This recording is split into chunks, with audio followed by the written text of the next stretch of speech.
Good morning, Raptor freaks. Lex Yachts here. It is Wednesday, and the Raptors are in LA to play the Clippers at Intuit Dome. Yeah, our annual trip to play the Clippers in LA. Kawhi Leonard. We're gonna have the latest lineup news for you right now and ref report, and we'll go do all the other stuff. Except there will be no Instagram stories today. It's all good. All right, let's check it out. First of all, if you notice, I'm wearing the white jersey today. That's what the Raptors will be wearing later tonight. NBA Locker Vision, thank you.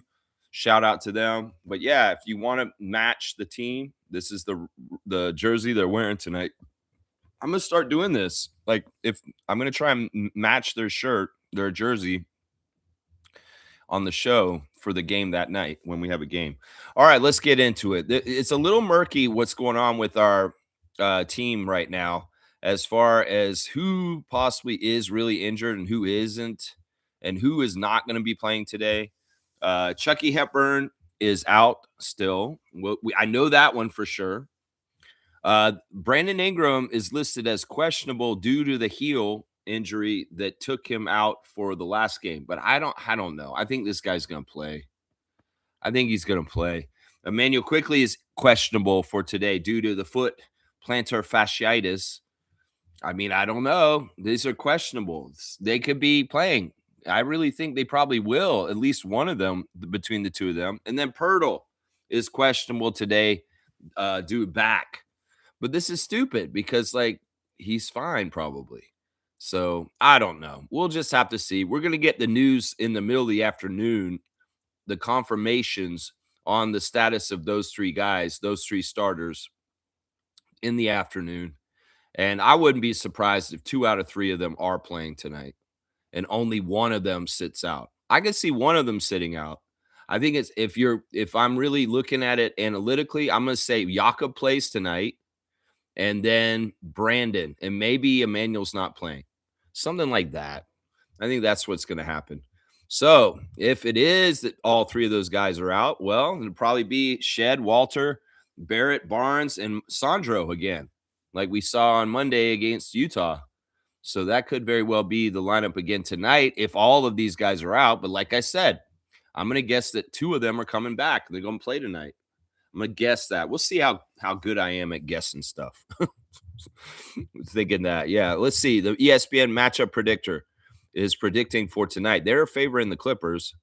And even though we have a better record than them, they favor the Clippers 63% right now. They think that they're going to win the LA.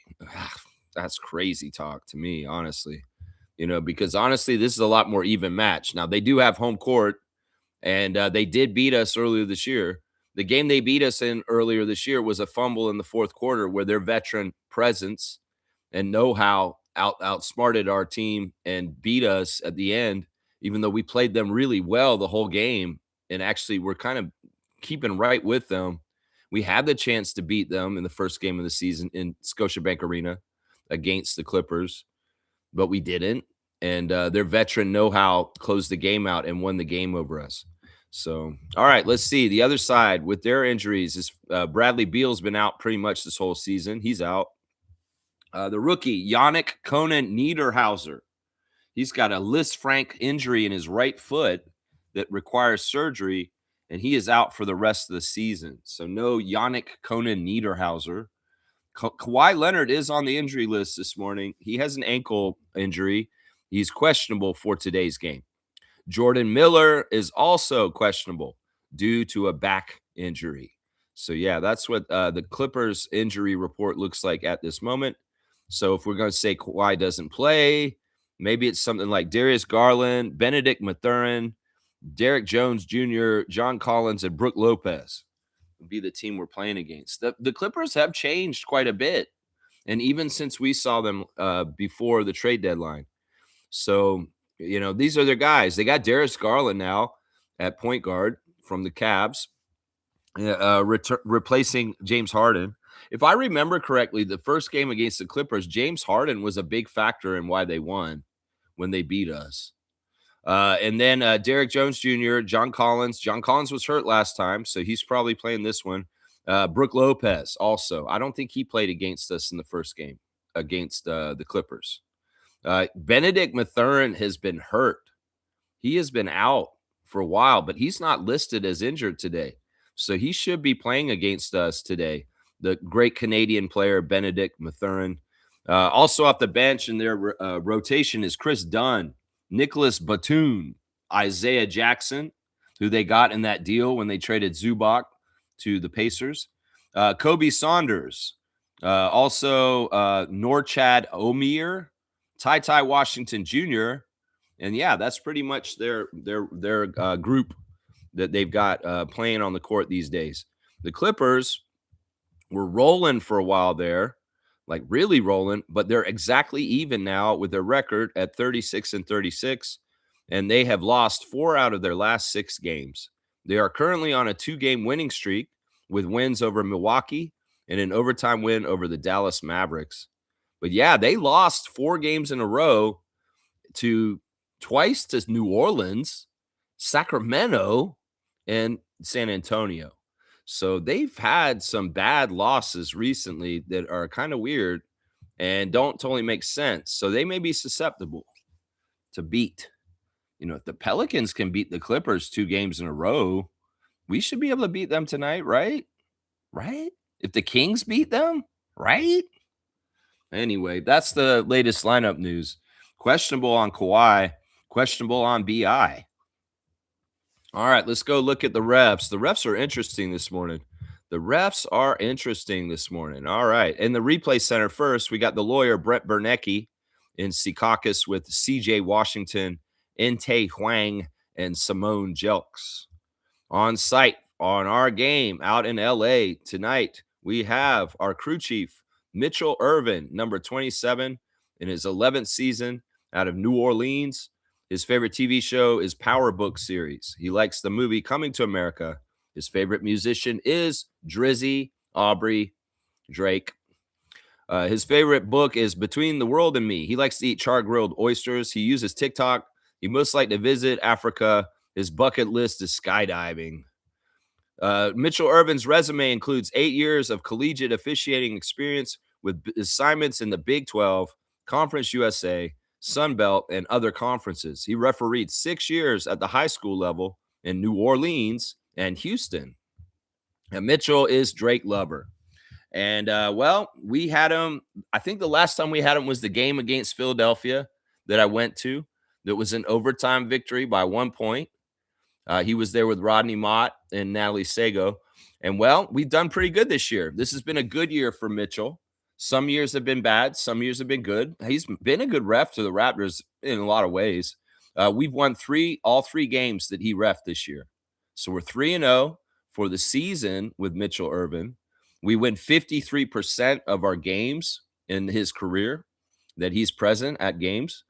And, the Clippers win 55% of their games. So 53-55 for the Clippers with the crew chief, Mitchell Irvin. The second ref tonight is going to be Nick Bookert. Nick Bookert's out of Orlando, Florida, number 3 in his 16th season. His favorite TV show is Game of Thrones. He likes the movie Gladiator. His favorite musician is David Gray. He likes the book October Sky. He eats steak. He uses Bands in Town app. He'd most like to visit Rome, and he'd like to attend the Super Bowl. Nick Bookert's interests include traveling, cooking, working out, and biking. An avid wine collector, Bookert has more than 500 bottles in his wine cellar. Yeah, Nick Bookert is a good ref. He's probably the best ref today towards the Raptors. We've won 1 and lost 1 with him this year. So we're 1-1 this year. We won the last game. We win 58% of our games when he is present.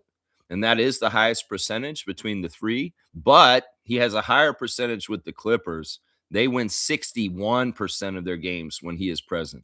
So 58-61 for the Clippers once again with the second ref, Nick Bookert. Now, he's a good ref, though.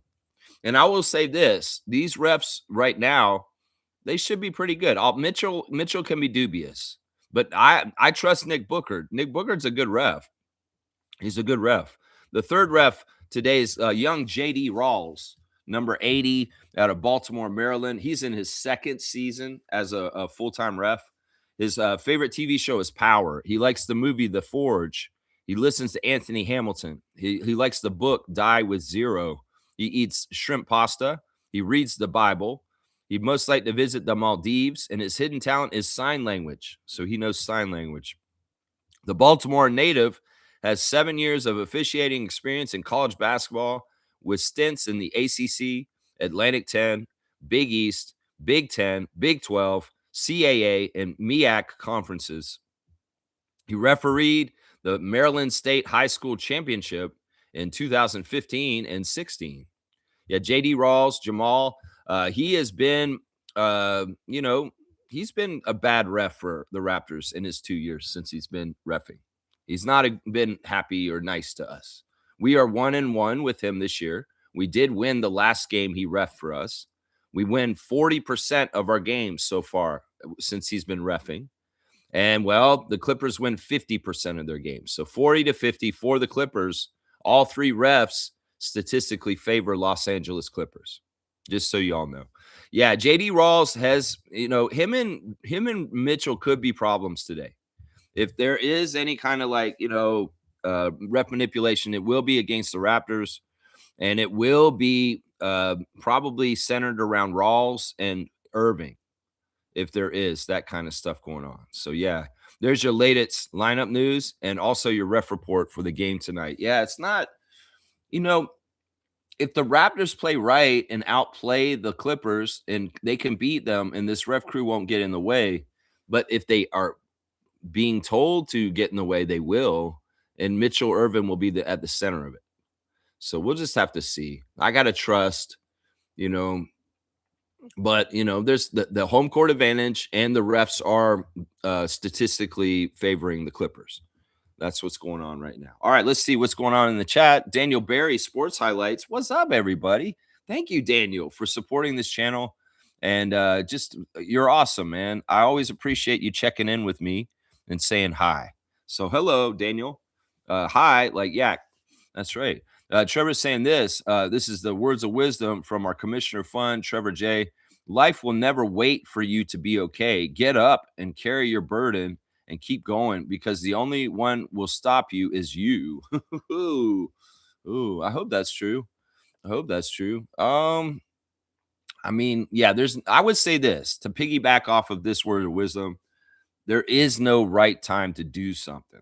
If you're waiting to find the right time to do something, stop, just do it, because there's never going to be the right time. And in fact, the right time is doing it as soon as you can, because time will pass. And if you don't do it, well, time will pass and things will change. And if you don't do something to change it, you could be in trouble. Yesterday, there were some very good election results in Trevor's neck of the woods down south, specifically in Palm Beach, the home of Scottie Barnes and Jonathan Mobile, where they come from. And, well, they flipped the script and flipped it blue at Mar-a-Lago. That's good. That's a good sign. So the more elections come out on the right side of things in the United States, maybe I'll still continue to believe that they're a democracy. Hopefully this continues to happen. But there are fascists trying to change the rules down there very fast. Blessings to the Jones family and all the Raptor Freak families. Don't wait. They're not waiting. You need to stop them. Get up and resist, please. Please, especially if you're in the United States right now. Resist. No King's March, please. Yes. All right, let's keep going. Trevor's saying happy game day and win tonight. Yeah. I mean, this is a winnable game. This is a good test. We've had tough games that we've beaten teams recently, like Detroit, that first Phoenix game. These were tests, and we met the challenge and passed. Well, this is another one tonight. And I like to have pride. If the Suns have pride to come back and beat the Raptors after getting beat in Toronto and come back and beat them last Sunday, well, we need to have pride about coming back and beating the Clippers, because we really did play them very well the first time we played them this year, but we let the game get away from us at the end of the game. And, well, we want to show improvement. We want to show that we built off of what we learned from that. We got to come out and make the result different today than the last time we played the Clippers. If somebody on the team is keeping track of receipts, RJ Barrett, Scottie Barnes, go ahead and tell the guys, yeah, we lost the Clippers last time. We need to beat their ass this time because I didn't like losing to them the way we did back in January. Yeah. Yeah. Yeah, we need to beat them today. We need to beat them. Trevor's saying this, the NBA. All right. You got to make sure you word this right because I don't want to read this where I'm telling a lie because this is not true. Okay. First of all, the NBA void Kawhi's contract if the Clippers investigation uncovers illegal recruitment activity. That's a rumor. That's not actually true. This is some people out there saying this that they think that this will happen or might happen. There may be somebody who said they think this should happen, but nobody said that this will happen for sure. So let's not get our hopes up. And that they said there's a possibility of this happening. Even if they find that Steve Ballmer and the Clippers are at fault, well, God money protects God money. And, it's likely he's going to worm out of this and get out of this, even if he is found guilty of wrongdoing. So I'd like to think that this could happen. And I hope it does, because in some ways it should be what happens in justice. But forgive me for being jaded about the criminal world of the United States at this point and the leadership at the top setting the tone. So, yeah, this should be the outcome if there is evidence, which Pablo Torre has it. He showed everybody the evidence that this should be the outcome. And maybe what they'll do is they'll do it after, the season's over and not in the middle of it. So it's not so messy. If they do their investigation, they find out that there was wrongdoing with Aspiration, Kawhi, and Steve Ballmer. Well, maybe this summer they're saying, yeah, his contract is voided. I don't even know how that is a total punishment, because if he's already played the time and done all this, it's almost like they need to circle back and do even more to punish them, like fine them, maybe take away accolades or whatever. They could do something like the college teams did. He's like, yeah, we're going to say your whole season was null and void or something like that. I don't know. I just don't have faith in the system anymore of checks and balances and justice in the United States at this point, because, it's just a crime country at this point. Seriously. So, yeah, let me keep going. Let's see. Jimmy's here. Good morning to the Pope of Positivity. Jimmy, good morning to you, dude. Gonna be tough to stay up for this one. Yeah. Are we talking about the team on the court gonna be tough to stay up for this one? Or we're talking about ourselves and being able to stay awake to watch it? Yeah, this is one of those late games that we're gonna be tested on. And I'm gonna have to stay up later just to see the interviews and do all my post-game work that normally happens. So maybe an afternoon nap is in order for today. Yeah, I think that's true. Jimmy, always good to see you in the chat. Let's see. All right, Jimmy's got a rant here. Little rant, but I'm kind of annoyed with Raptors Republic. We're in a playoff push and made a huge jump from last year, but at a time like this, they go and find a way to make a negative segment on players. Samson and Trey got to do better. Yeah, I don't understand that either. I mean, I get it. Negativity is engagement now. This is part of like the stupid formula for being successful online, is to push buttons to make people upset so that they engage with your stuff. If that's the stance that Raptors Republic is using to cover the Raptors to get more clicks and stuff like that, it's disingenuous. It's full of shit, honestly.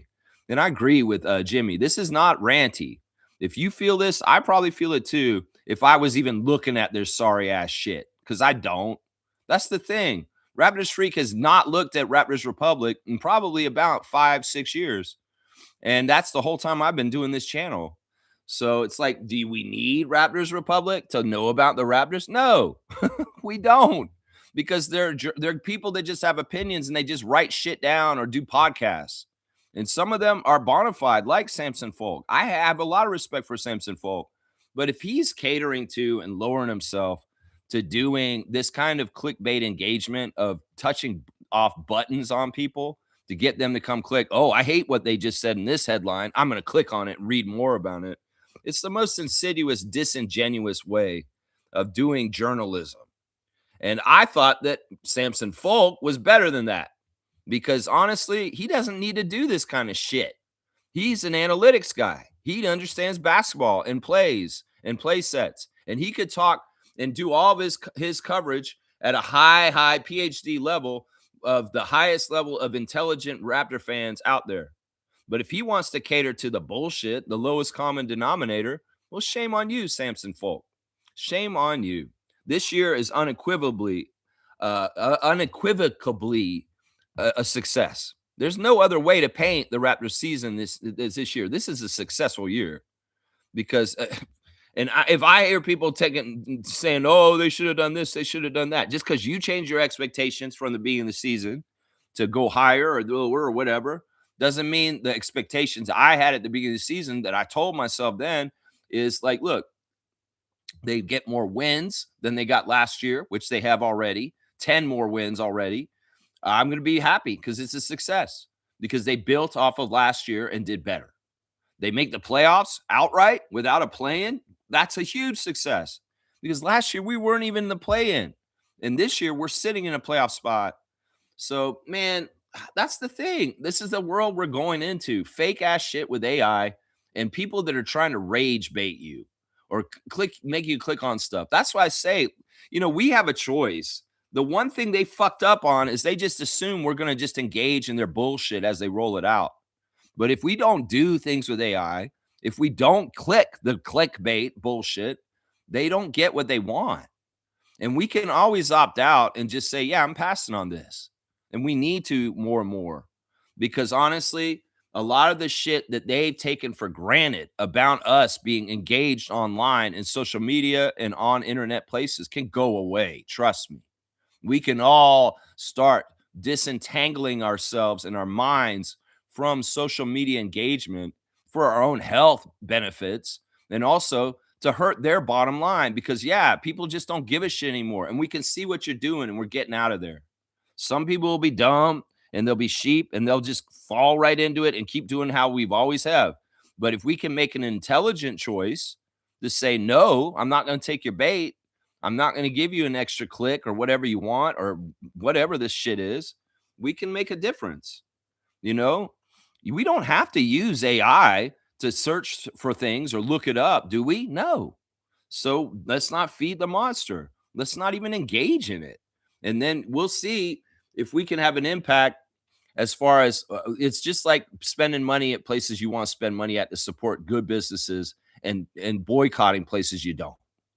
So boycott with your attention because this could be this is a currency at this point. Attention is a currency in the social media online world. And if you boycott with your attention, it's just like boycotting with your money. So think about that in that concept. And maybe there's some stuff that just doesn't need to be clicked because you don't fall for it this time. Or some stuff that you're just like, yeah, I can see exactly what the fuck they're doing here. And this is disingenuous. I think that's the right word for it, right? Disingenuous. Let's see. Fiercely saying this. Thank you for bringing it up, Jimmy. And you gave me a good chance to talk about something I feel strongly about right now. And I feel like, seriously, we could all prune off some of our social media engagement and what we're doing right now as being like, yeah, you know what? It starts with like just getting rid of whole site. Like for my New Year's resolution, I quit Facebook and it's been fantastic. I've had almost 3 months of just happier times because Facebook's bullshit isn't in my face. And, I might be quitting Instagram now as of this morning. So we'll see. I think that if you have an app that you don't really like and you kind of, why am I even using this? Just stop using it. Cut it out. There's no reason for us to use all these apps. There's no reason for us to have to check all these fucking links and this bullshit and realize they're manipulating us through this shit. Fiercey's here. Good morning, fam, and happy game day. Good morning to you, MJ. Fantastic morning to have some basketball. Let's go beat the Clippers tonight in LA. That's right. And I love your basketballs. Yeah, Uji Buji's back today. Good morning, Uji Buji. If we sit all three starters, I can understand why they have the Clips favored. Yeah, I don't think that we're going to, though. I still think that, like I said, I think 2 out of those 3 guys will play, and maybe one of them will sit. I don't think Yak's going to sit tonight. He barely played in the Phoenix game, and then he didn't play at all on Monday. He's rested. He's fine. We should. I mean, especially because the Clippers have a big lineup in some ways. Brook Lopez. I think it's likely Jakob's going to be playing today. Now, the other two, I'd say one of them plays, one of them doesn't. And it could very well be Emmanuel sitting because they want to try Shed more at point guard and Markelle Fultz too. I think that's probably what it's going to be. So we might be giving a little bit of a rest quickly for a little bit. And then I think Brandon will show up. And partly it's because Brandon doesn't want to miss games. He missed so many games last year. Sitting out on Monday just for his heel, yeah, that may make sense. But I'm going to bet that Jakob and Brandon will play tonight and Quickly is going to sit out. This is just my educated guess. This is not for sure. Let's see if I can guess this right. Who knows? I might have got it right. Fierce is saying, great words of wisdom, Trevor J. Yeah, we need to be more discerning with our attention. And also, if there are issues going on around you that you don't like and you want to stand up against, don't wait. Get organized, get other people that feel like you, and get out there and try and make some changes. Because there is a lot of bad shit in the back rooms of horrible people talking about their plans for the world and what they want. And I'm telling you right now, it's not good for most of us. And we need to start waking up and getting motivated. And we can't wait. You can act like, oh, this will wait. I got to go to work, or this is a wait. No, we can't wait. We need to go now because we can't let things get established, is what I'm saying. We can't let things get established. Let's see. Uzi Bougie saying this: the plantar fasciitis for Quickly can explain some of the awkward feel I've had around him this season. Microfractures can suck. I still think it's an excuse. I still don't think he actually has it. I think that they just decided to sit him on Monday, and he has an ouchy foot, and so it's plantar fasciitis. This happens all the time. If he plays today, it'll be like, yeah, he wasn't that hurt. It's just he had a sore foot, and the medical term for it is plantar fasciitis. If he, seriously, I don't think he's had this. Like, if he's had this all season and he's had problems with this, yeah, I don't know about that. I think Quickly's been playing fine. I think that the description that Quickly's been bad this year or played bad at times this year, I believe it's not true. There was a little bit of bad shooting at the beginning of the year where he had a hard time getting his offense going. But other than that, he's been fine. He's been consistent. He's not going to make all of his shots every game. And he's been a fantastic point guard consistently this whole year. So I don't get this. I mean, I understand some people are down on him and because they heard all this crap at the beginning of the year and they've been looking at him through that lens. But I mean, I wrote a Christmas song about this on Christmas. You can go look at my song on Christmas, "Oh Call Emmanuel." And I basically said in my song, everybody's wrong about what they're saying about Emmanuel. He's going to come through. He's going to prove to everybody why he's worth his contract. And he's going to hit game winners. And then, like, within a month of me singing that song, he went and beat Charlotte with a game winner. So, yeah, I have a really different perspective than a lot of Raptors Nation. Emmanuel's done fine this year. He's had an amazing year this year. And I think people have unrealistic expectations with him in this role that he has on our team. And also the fact that sometimes he will shoot bad in games, then that makes people think, oh, he sucks and all this kind of stuff. It's all tied into a lot of the propaganda last summer about his contract and saying this and that and this. It's all bullshit. A lot of this shit emanates from ESPN and Bleacher Report people, and it's not fair to Emmanuel. I said it from the start of the season, and Darko said it too, and so did Emmanuel. None of us think he's playing that bad. Emmanuel doesn't, Darko doesn't, and I don't either. We think he's been actually very successful this year, and it's weird that people think he's done so bad this year because it don't make no fucking sense to me. He's been playing fantastic for us this year. Shaq Lindsay saying this: the race for the playoffs position is tight. If we don't take care of business, we could fall from 5 to 9 within a week. Well, thank goodness, we have different opponents in different games. We can hopefully beat most of the teams we got to play. I said this the other day. We have 4 games out of left in March, and it's tonight. We got the Pelicans on Friday. We got the Magic on Sunday. And then on the last day of the month, we're in Detroit to play the Pistons. These 4 games, if we win 3 out of the 4, we have a above 500 month for March. If we don't do that, well, we're going to be a below 500 team for the month of March. Now, we just got to try and take every win in every game as we can, because it's one step at a time. We can't get too ahead of ourselves. We can watch the standings and watch the other teams that are around us, like Atlanta, the Florida teams, and just hope that they get beat. Cleveland beating Orlando last night on Peacock. So, yeah, it's just one game at a time. We control what we can control. We cannot control those other teams and whether they're going to win or lose. So we have to control us, and that means winning as much as we can.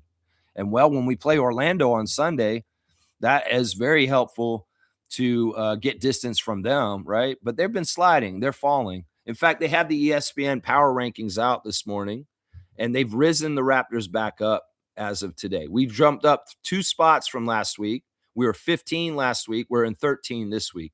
And this is what they're saying this morning. Zach Cram, with 1 game to go on their last big road trip of the season, the Raptors are 2-2 on their current stretch away from home. They beat the teams with losing records, Chicago and Utah, and lost to the teams with winning records, Denver and Phoenix, continuing a season-long trend. That's not all season, but anyway, with important upcoming games against Orlando and Miami twice, who are rivals with the Raptors for playoff seeding, Toronto must hope it can eke out a few wins against upper-tier competition. Yeah, I hope we can, and I think we can, and I know we will. You know, I'm gonna go to the game on Sunday personally, the Orlando game, and I'm gonna do my magic as far as I can yell as hard as I can. Defense the whole entire game. The Magic have the ball. I will be yelling defense and encouraging the crowd to do so with me, so that we can be as loud as possible whenever the Raptors have to play defense on Sunday night against the Orlando Magic at Scotiabank Arena. Adriana got our tickets yesterday, and we will be down there, and I will be loud as fuck. And on Monday morning on this channel, you may hear my voice all messed up. So, yeah, we got to do what we can. We got to get revenge against the Clippers tonight. We got to get revenge against the Pelicans on Friday. We got to beat the Magic on Sunday. And then we got to give it our best shot against the Pistons on the last day of the month, the 31st. So, yeah, we're in 13th now. We've jumped up. They sewered Miami. They dropped them pretty far down. And Orlando also. Orlando dropped from 11th in the power rankings to 17th in this week's edition. So, yeah, it's crazy. They still have Atlanta and Cleveland above us, even though our record against them is undefeated. Yeah, so there's your ESPN power rankings for this week. Just came out this morning. And the Raptors have jumped up 2 spots, according to ESPN. I still wish that they do a scientific formula instead of just speculating or their opinions on teams. I think that you should go by who's beaten who and actually go by the records against teams. And once again, I would say the Raptors should be higher than Atlanta and Cleveland because we've beaten them every single time we played both of them. Yeah, so all right, let's keep going. Smooth's here. Good morning to Smooth Brown Man. Clippers want to be rid of Kawhi. The front office is sick of his act. Voiding the contract in the summer is music to their ears. This is an interesting perspective of this, that he's saying that, like, you know what? This may be a convenient way that Steve Ballmer can work the whole system to get rid of having to pay Kawhi. I thought he loved Kawhi. I thought he coveted him so much that he did collusion and weird shit to come here and talk to him while he's on the Raptors. Yeah, this is weird, man, how this got to this point. This is interesting. I appreciate Shaq Lindsay and Smooth for supporting the channel. Yeah, this is interesting take, man. This could be true, what he's saying. Uzi Bougie saying, I hope if we do sit starters, we use Mobo in spurts again.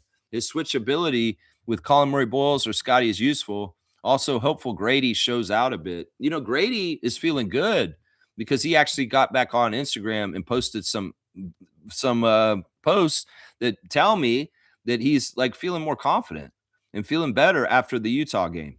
So, yeah, that's the thing. Sometimes you can tell how a player's doing from their posting on social media. If they're not posting anything and they're kind of quiet, yeah, they're probably going through something. But Grady had a nice post yesterday. And the other thing about his post on Instagram yesterday was that he was identifying with he said always a dinosaur. So it's like he's pledging his allegiance to the Raptors in the post that he posted yesterday, which is pretty cool. I like that. So yeah, maybe there is a deep love and a really, really strong allegiance to the Toronto Raptors in Grady Dick that I didn't realize. And this gives him points major with me because if you're dedicated and you want to be a Raptor and you want to be here, I will start defending you and standing up for you even more because you're a real one like that for us. So yeah, the post from Grady was a joyful post. It was a goofy post with him having fun and showing highlights from games recently, and just it was a lot lighter than some of the stuff he'd been posting recently. So I think Grady's turning around and coming to the other side. And like I predicted in the last couple weeks, I hope Grady can get his game back together, especially his 3-point shot, so that when we're in the playoffs, he's more dependable and we could see him make threes for us instead of bricking them. Yeah, it's interesting. Also, the Mobo, yeah, I'm all about playing Mobo at times. I think that in some ways, people will be say, "Why is Jonathan getting in the game before Trace?" Well, because he knows our system and he's played in it longer, and there's more trust in him to do things right. And Jonathan has really, once again, there's a lot of invaluable synergy between him and Barnes. These guys really know each other well, and there's you might as well use a benefit like that. That's part of the reason why he gets out there is, in some ways it lights a fire under Scottie that Jonathan's on the court with him, because that is really a childhood dream of the two of them. And they have to pinch themselves about being able to play on the court with each other so much. Like last year when Jonathan was starting games so much, everyone was like, why is Jonathan starting so much? Well, partly because of Scott, because there's a built up time and history and knowledge of each other between Barnes and Mobo as being best friends since like they were 12 years old. So, there's a lot to that with that. I think it's interesting that you brought up with CMB, like the three of them out there together.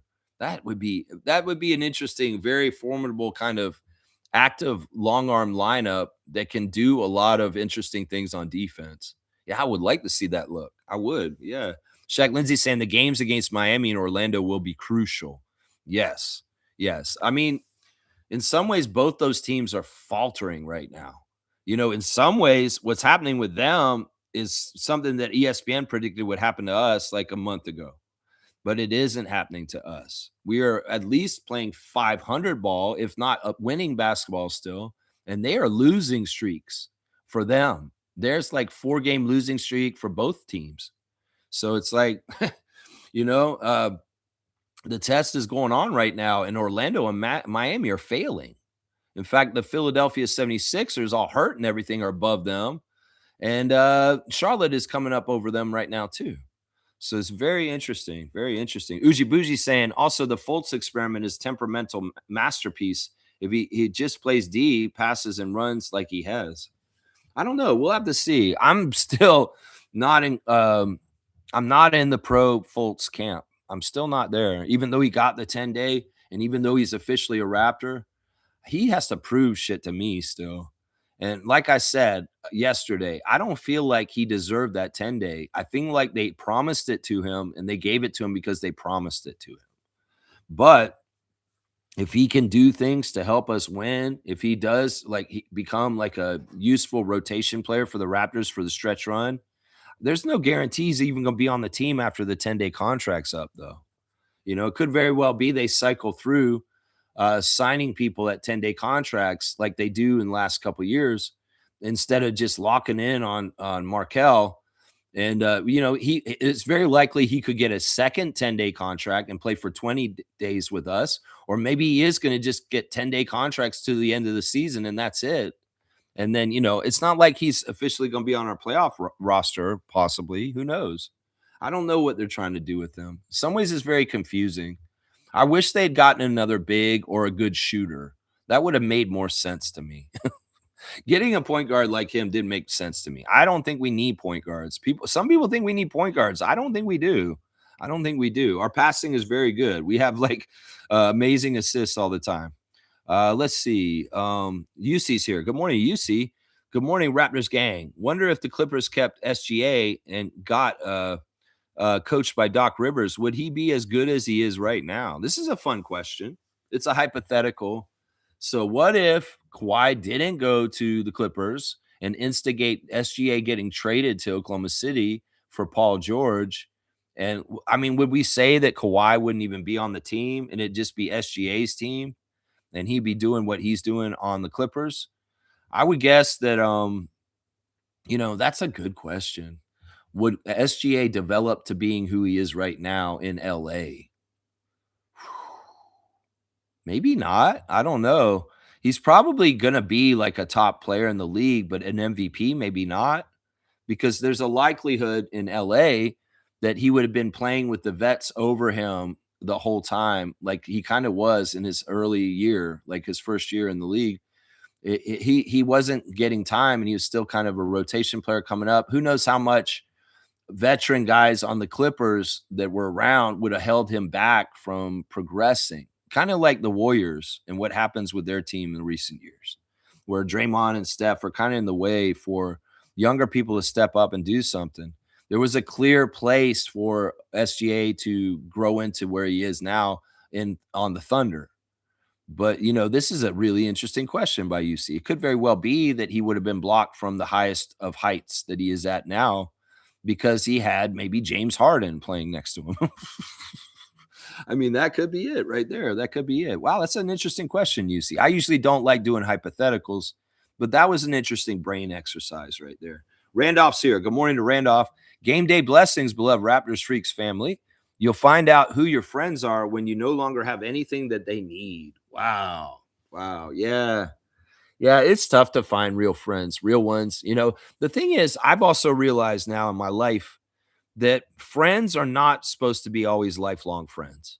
That you may be friends with somebody just while you had a certain job and they were working with you. You may be friends with somebody when you were doing a project with them. Like, I used to be at Second City, and I had a bunch of friends at Second City when I was learning comedy and writing uh, comedy sketches and doing improv and doing all kinds of different stuff at Second City, that a lot of those people I don't keep in contact and are not friends with anymore. That they were just that period of my life. When I lived in Kensington Market, I had a whole plethora of different friends from the market in downtown Toronto. And I still have those friends. They're dormant, but I don't see them every day and talk to them. It's very rare to have a lifelong friend. It's very rare to have somebody that has known you for most of your life and has stuck with you as a friend. And those people are special. Covet them and take care of those relationships, because those people that rode with you all the way through everything, they are truly your friends. And it's true. Some people may be with you just because they're getting something from you. And when that stops, you'll be surprised they just cut and run.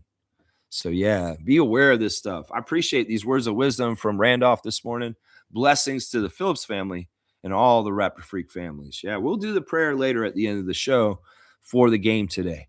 Uji Bougie saying, I hope everyone is hitting the midweek mud with force. Enjoy this time with hope for any ventures to be prosperous and fruitful. I love this. This is, this is like, these aren't words of wisdom. This is words of encouragement from Uji Bougie. This is cool, man. You want your own segment. People come in here and make their own segments all the time on the show. Sometimes it's the joke of the day. Sometimes it's words of wisdom. Sometimes it's just Kareem talking crazy. But yeah, I like this, and there is mud out there. The snow is continuing to melt and that ground is muddy. I found very interesting evidence in my yard yesterday. I was doing a yard inspection and I found a huge pile of doo-doo next to a tree. And I found out it was deer doo-doo. So I've had a deer right up next to my house recently, and it has been chewing on my apple tree. Yeah. I went out there and it's like missing a branch from like just a couple days ago. So I'm going to have to wrap up my apple tree in the burlap again, because this is probably the dangerous time, is when things are thawing and the trees are waking up for the spring. And well, the animals that were hungry all summer, winter, are coming around in spring to graze. So I've got to figure out some anti-deer stuff for my fruit trees, because there is very, very concrete evidence that the deer was in my yard because of the poop I found. And then also the branches that are missing off my apple tree. So yeah, I appreciate your words of encouragement, Uji Bougie. I like this. Yeah, may bless anybody's endeavors and ventures that you seek out today to be prosperous and successful. I like that. I like that. Yeah. Yeah, he's saying after dinner coffee for the late night games. Yeah. Caffeine. Yeah, some caffeine, bag of chips, and hope the boys remember how much it helped to just find open players like last game, especially if we end up sitting 3. Yeah, I really hope we don't. I think that was really more indicative of the Utah Jazz and not needing them to play and just kind of making up excuses for why they're sitting out. The NBA they'll do this, these teams. They'll say, "Yeah, what's going on, Emmanuel?" Like, they probably came into the locker room on Monday and said, "Who has any kind of ouchies? Any kind of ouchies, just even slightly." Man will say, "Well, my foot's kind of sore underneath." Okay, you got plantar fasciitis. Okay, you're not gonna play. We're not gonna even use you today. Jazz don't have nobody. Yeah, we were gonna let you play today, but you know what? We'll go back to the old rule where you don't play back to back, and you did play yesterday, so you're not gonna play. All right, we're gonna play this. This is our starting lineup, and then right before the game, they're like, you know what? Do we really need Brandon too?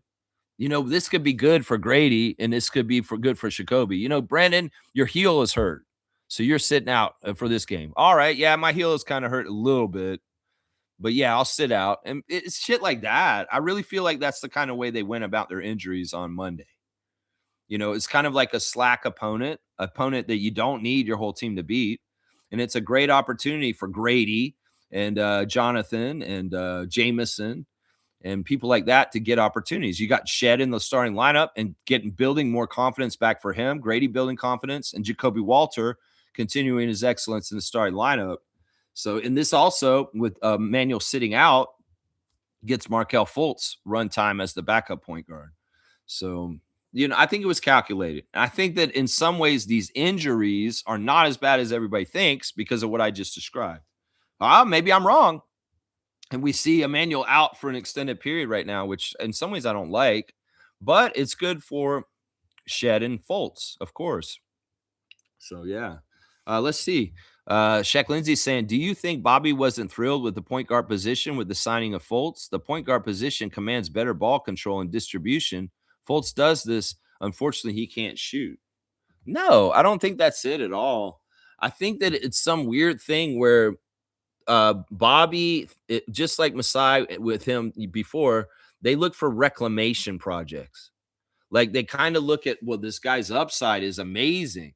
So it's like if we get him in here and all of a sudden, boom, it's like we're getting a huge plus from him at a low level because he's on his last legs and he's in trouble.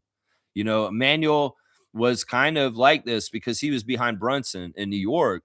And Bobby and Masai targeted him and said, you know what? This guy could be a starting point guard. He's just behind Brunson. He's not going to get his chance. So we bring him here. He could be our starting point guard. It's that kind of thinking. It could be that they're like, Bobby looked at the players who are out there and he's like, Fultz has the highest upside of everybody. If he actually can come back and do something and play for us in a certain way, that could be a real huge boon at the price we're paying for him. I think that's what this is. I think that's what it is. I don't think it's necessarily the position.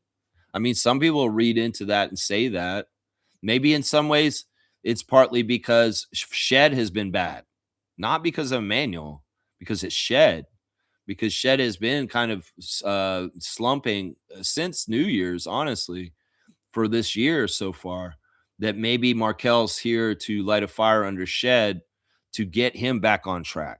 I could see that being part of it because look, Emmanuel's locked in.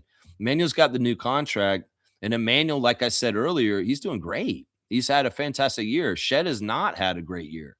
And if there is any kind of pressure on somebody in the point guard hierarchy, it might be Shed.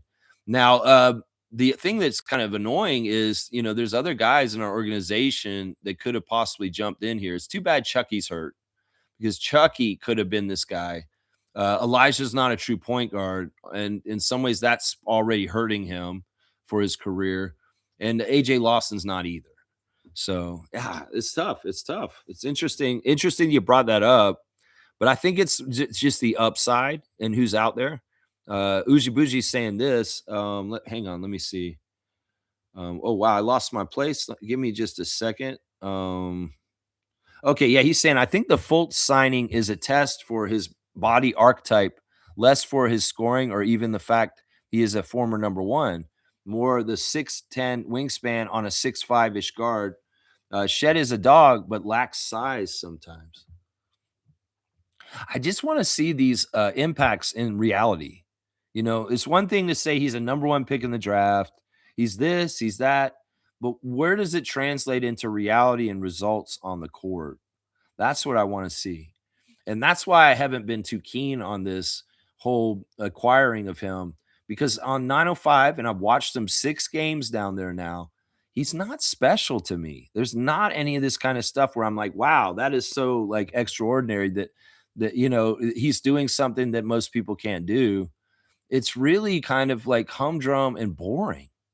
And also kind of like I don't even see it. I don't see what people are saying. And I like to think that I'm pretty good at seeing basketball talent and seeing like things about players and what they are. But this is one of the weirdest like situations ever for me in my life, Markelle Fultz, and the disconnection and the dissociation, the dissonance between what I think and what a lot of people are thinking about him. I don't know. I need more evidence. I think that's the thing. I can't make a final verdict on Markelle Fultz and Toronto Raptors until I see his full path with us, and whether it was like, was it worth it, or what did we get out of him? You know, if he somehow helps us win this game tonight, he's very prominent in the reason why we won against the Clippers. I'll start singing my tune different tomorrow, right? That's kind of what it is. In some ways, I'm like, I don't want to give him anything until he does something, is what I'm saying. Because in this league, we give so much to guys just on reputation, Cooper Flag, this, Victor, that, and they haven't even done anything in the league yet. And in some ways, I don't like that. And in some ways, I'm going to treat Markelle this way. You give me results. You show me something you're adding to our team and adding up to us winning. I'll start singing your praises is kind of what the way I stand on it right here. Yeah. Jimmy's saying this, they have great content and do good research, but I just find it messy and to blatantly shade RJ, BI, and quickly while we are trying to lock in. I don't like it. Well, like I said, some people think that I'm delusional because I'm so pro and positive Raptors, but no. Did you hear what I just said about Markelle Fultz? Did you hear that I just said Shed has been slumping this year since January? It's like I'm not completely sunshine and rainbows and puppy dogs for the Raptors. I'm trying to be fair, but the thing is, I'm trying to be constructive criticism in the way that helps the team and the fan nation and going through the season in the most positive way. Sometimes I do damage control. Sometimes I do propaganda to help the Raptors. I'll be very, very, very clear. Yeah. Sometimes I'm saying shit just to try and help the perspective on the team in certain ways. But often what I'm saying is the stuff that they don't want to say that actually is in the favor of the Raptors. So it's tough. It's tough. They feel like to be fair and balanced. And this is why I don't call myself a journalist. I'm a fan. They have to talk negative about the team as well as positive, just to seem like they're journalists. You know what I'm saying? That's part of it. I mean, I really do like the work that Sampson does with the statistics and everything he does on the Raptors. It's helpful, but also at the same time, if he's engaging in some of that other shit now, that's the wrong trend, Samson Folk.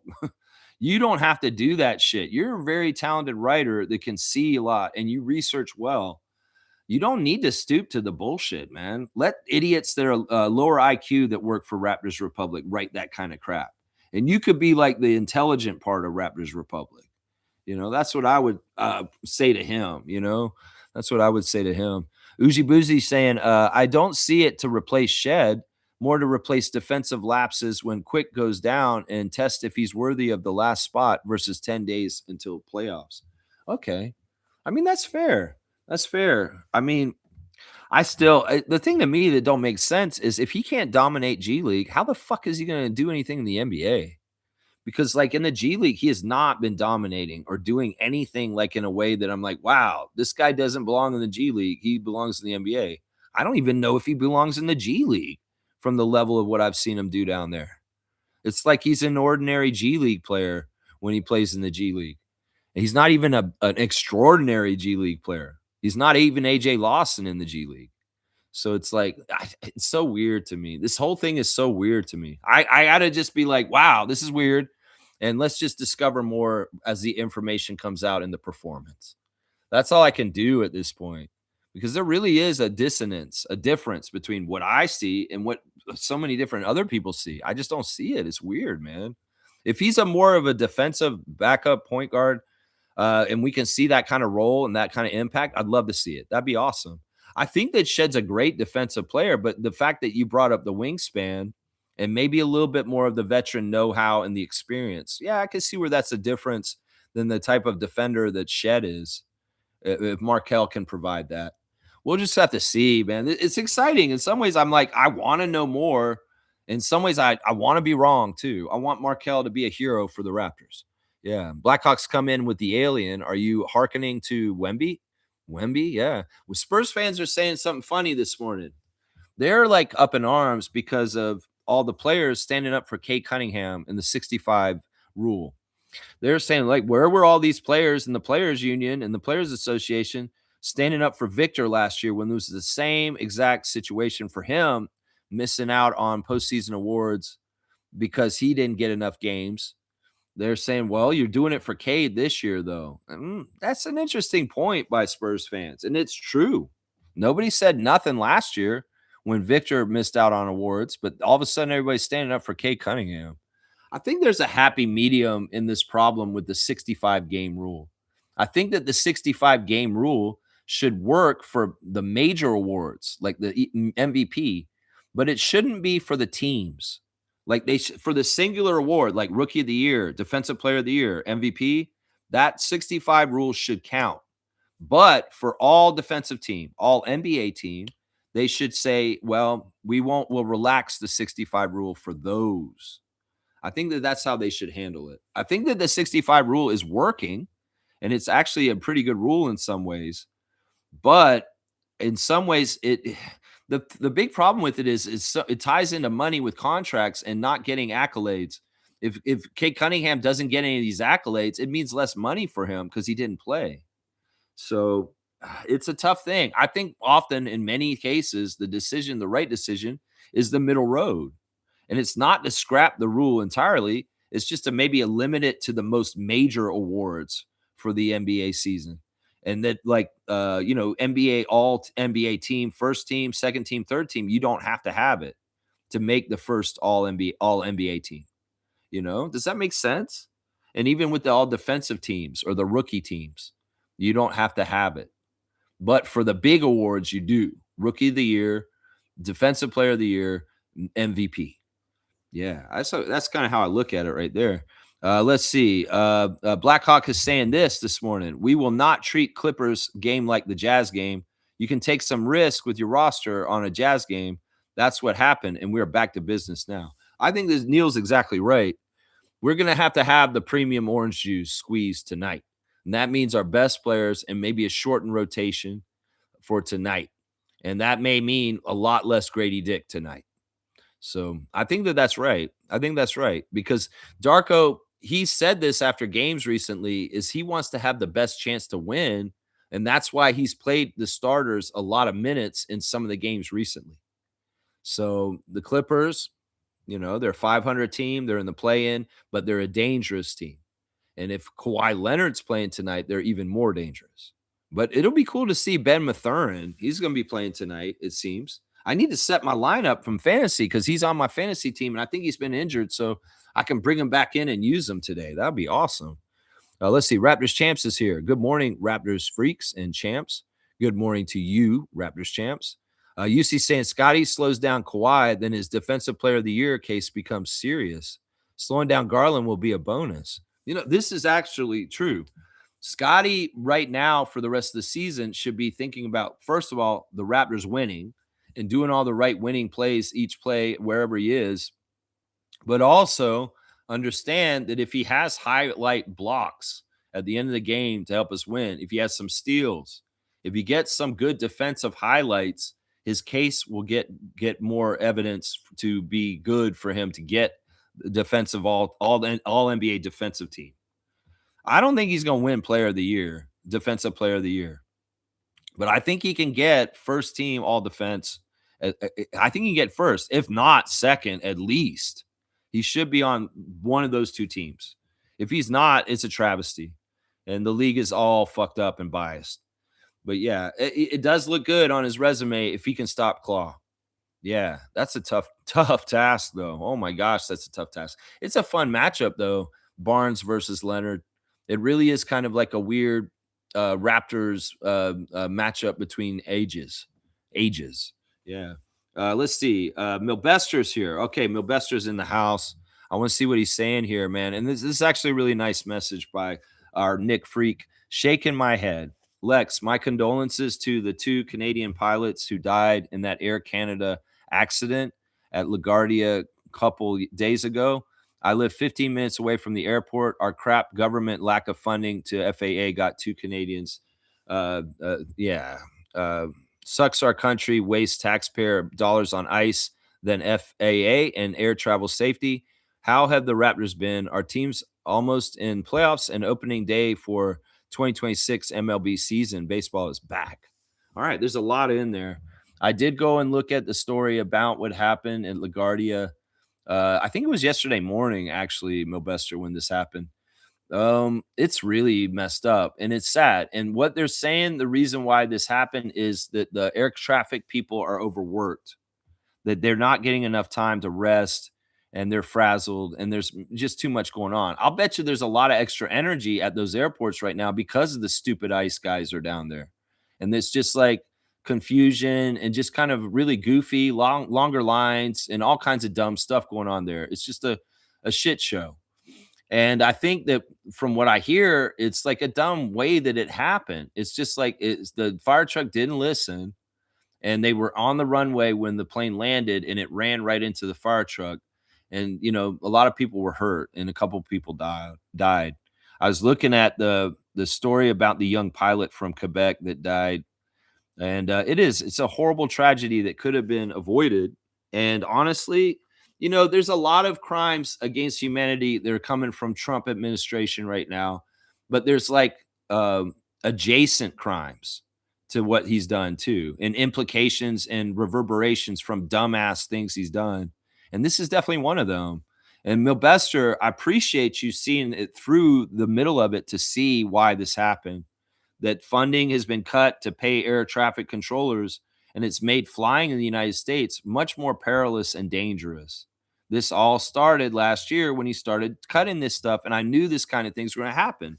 And we've had more and more chances for air traffic disasters in the last year because of this.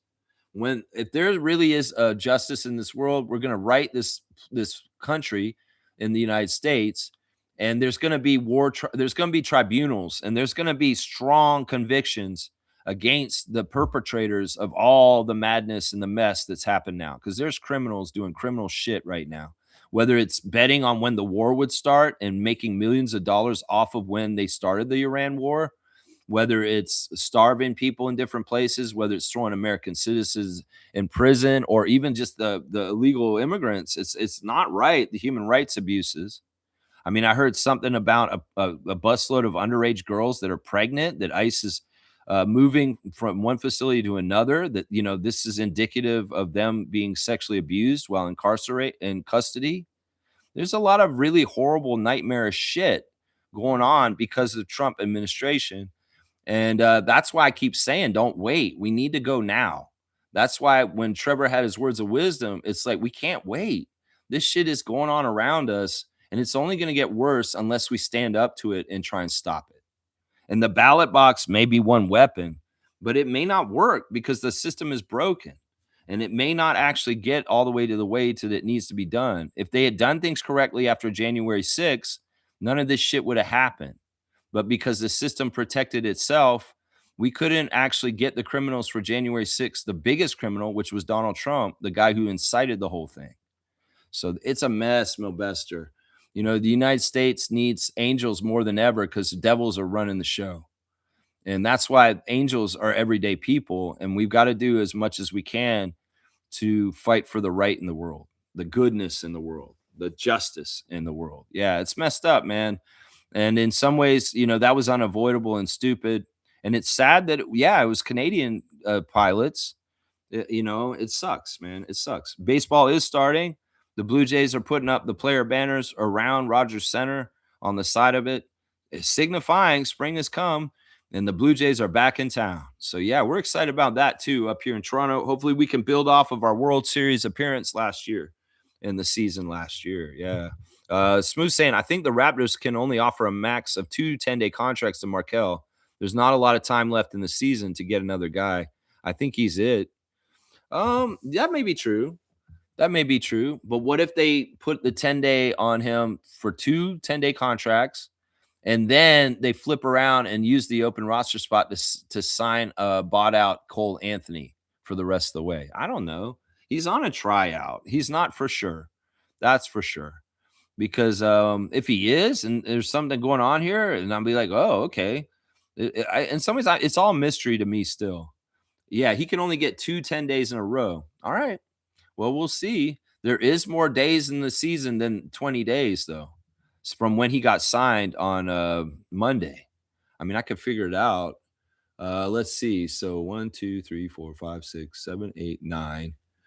So his first 10-day will run out at the end of this month on the 1st of April.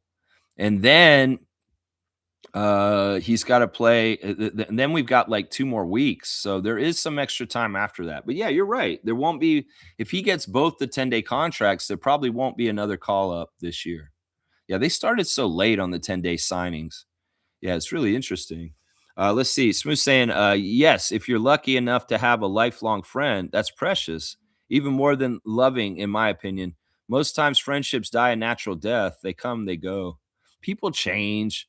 And it's the same in relationships too. It's you got to really love somebody unconditionally to allow them to change and go down their life path and change as who they are from their experience. And because sometimes you don't jive with each other at a certain point.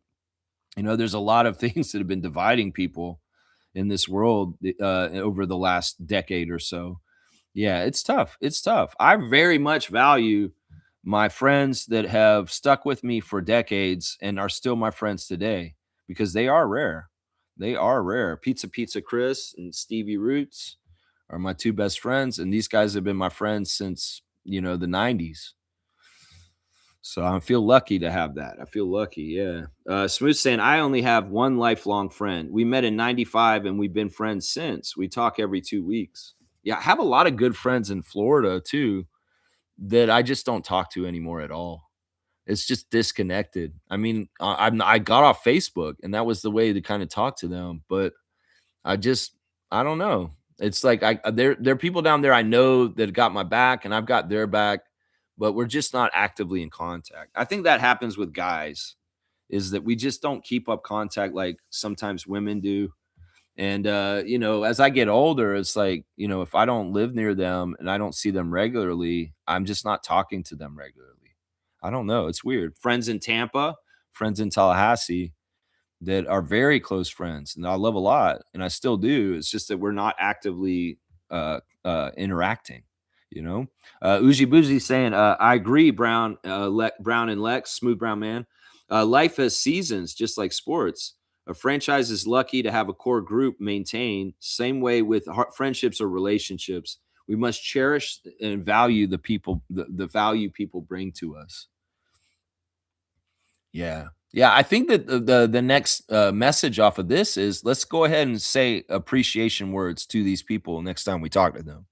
Maybe it's a call today. You just get on the phone and say, hey, Jim, man, I just want to call you and say, man, I thank you, man, for being a good friend to me for so long, bro. I want you to know that I do really appreciate that, man, that you've been like that. Seriously, man. And know that I got you like that too. It may be that this is a day to do that. Go ahead and show appreciation and recognize it and say words that maybe you're not spoken all the time. You know what I'm saying? I've been saying to my friends, Chris and Steve on the phone, that I love them on the phone lately. And it's like, usually that's stigmatized for men to say, I love you to each other. There's some men out there that can't say it to their own children because they feel like it's too sensitivity and it's not masculine and all this kind of shit. I'm like, fuck that. Time is short and things could go crazy. And I want people to know how I feel about them. And it's like, there's nothing weird about that. This is a long track record of knowing somebody for a long, long time and you appreciate them like that. You should be able to say that you love somebody. And it doesn't matter. It's not homosexual, heterosexual, or anything like that. This is a love of a friend. Too many people don't have a hard time saying they love people. It's sad when there's a father that can't say they love their daughter or their son. You should say it and fucking get over your fucking toxic masculinity, because that shit is bullshit. And in some ways, they need to know that you love them. So do it. Seriously. Yeah, that's what I'm saying, man. Yeah, this is deep stuff we're talking about today. We do go in different directions on this channel. That's for sure. Milbester saying, also, Lex, one more thing to mention, the ABS challenge system. All right, he wrote in really broad, big letters. The biggest thing our league has had since the NHL brought the crease rule. That's how much ABS system will impact MLB in a positive way. Okay, I don't even know what you're talking about. Is this like the placement where the ball is with the pitch system, and you don't need umpires anymore? Is this what you're talking about? Once again, Milbester, this is not a baseball freak. I do not know the MLB. I'm not keeping up on their regular stuff. It's hard enough for me to keep up with the Raptors and the NBA, and now I got to do WNBA and Toronto Tempo coming up. So, yeah, I'm not having any part of my brain on baseball. I can't help you with this. He's saying, I wish your Jays good luck this season, and the Yankees will be a fun season for teams with ABS system in the league. Let's see what happens. Hopefully, no labor work stoppage next year with upcoming CBA. Well, you know what, Milbester, I'm just going to say, just in general, bless you to you and your life personally. And I just want good things to happen to you, not necessarily for the Yankees, not necessarily for some of the teams you root for, like the Knicks, but just for you personally. I just want you to have a good life and good people in your life and to be blessed, my guy, my Dominican friend, Milbester. I want the best things for you in your life. That's what I want. Yeah, we'll see. ABS system. Baseball people, watch for it. I guess it's gonna be cool. Blackhawks saying we should stop talking size when it is really about skill level. Fred VanVleet has been very successful, and he's the same height as Shed. Fred is more skillful regardless of his size.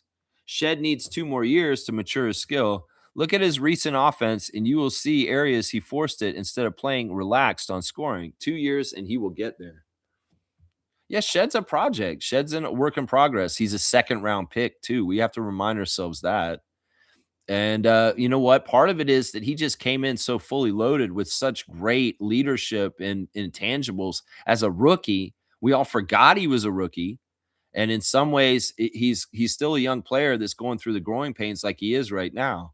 I think you bringing up Fred's a good point. I think that some people recently on this channel have made the argument very successfully towards me. It's not about height. It's about wingspan is more important. And that favors towards Markelle Fultz's stats on there. Also, Fred has an underrated wingspan for his shorter height. Most people don't realize that. And his strength with his arms also is a part of what makes Fred a better defender in some ways. And Shed can be the same way.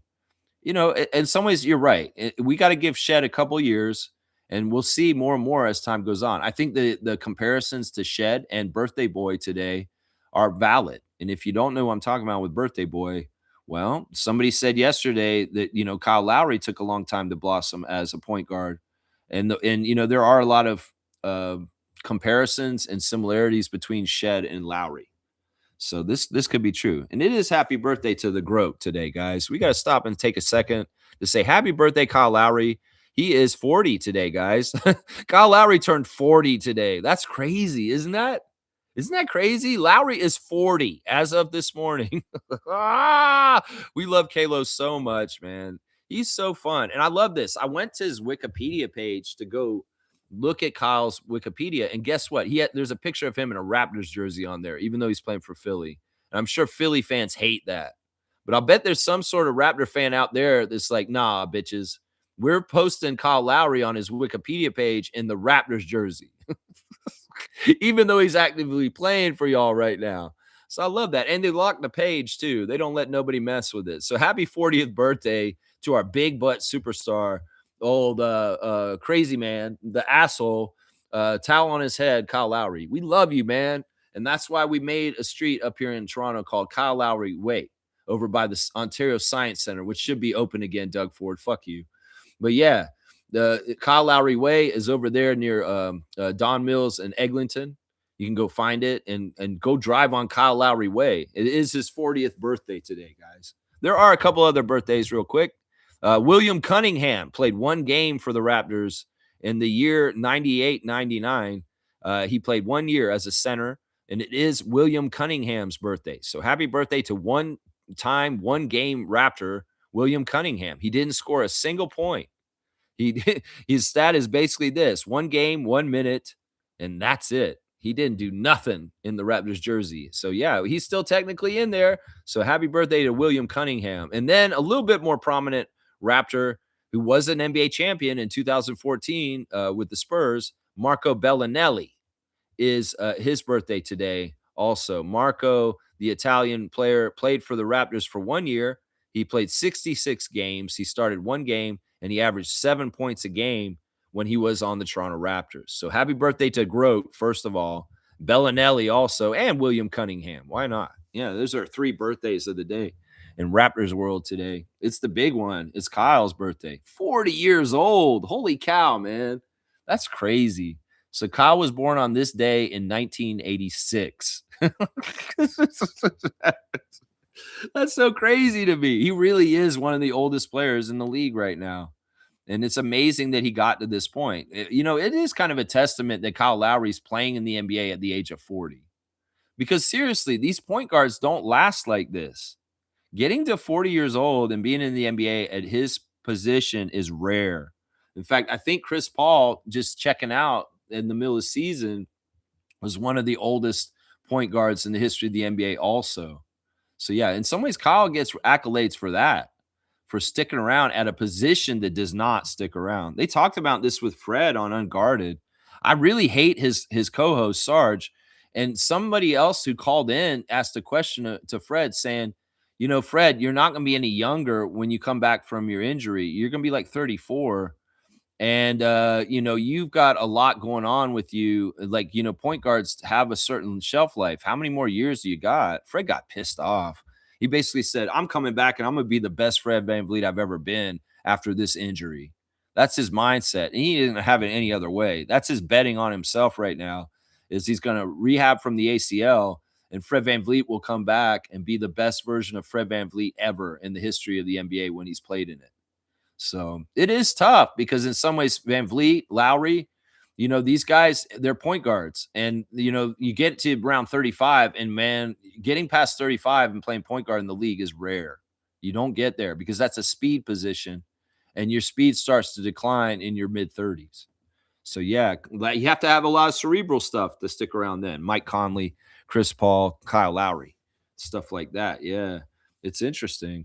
Let's see what else we got going on. Bryce is here. Good morning, Lex and Raptor Freak family. Good morning to you, Bryce, our Kentucky guy. Mac McClung just scored 59 points in the G League, and he can't get a contract with any team.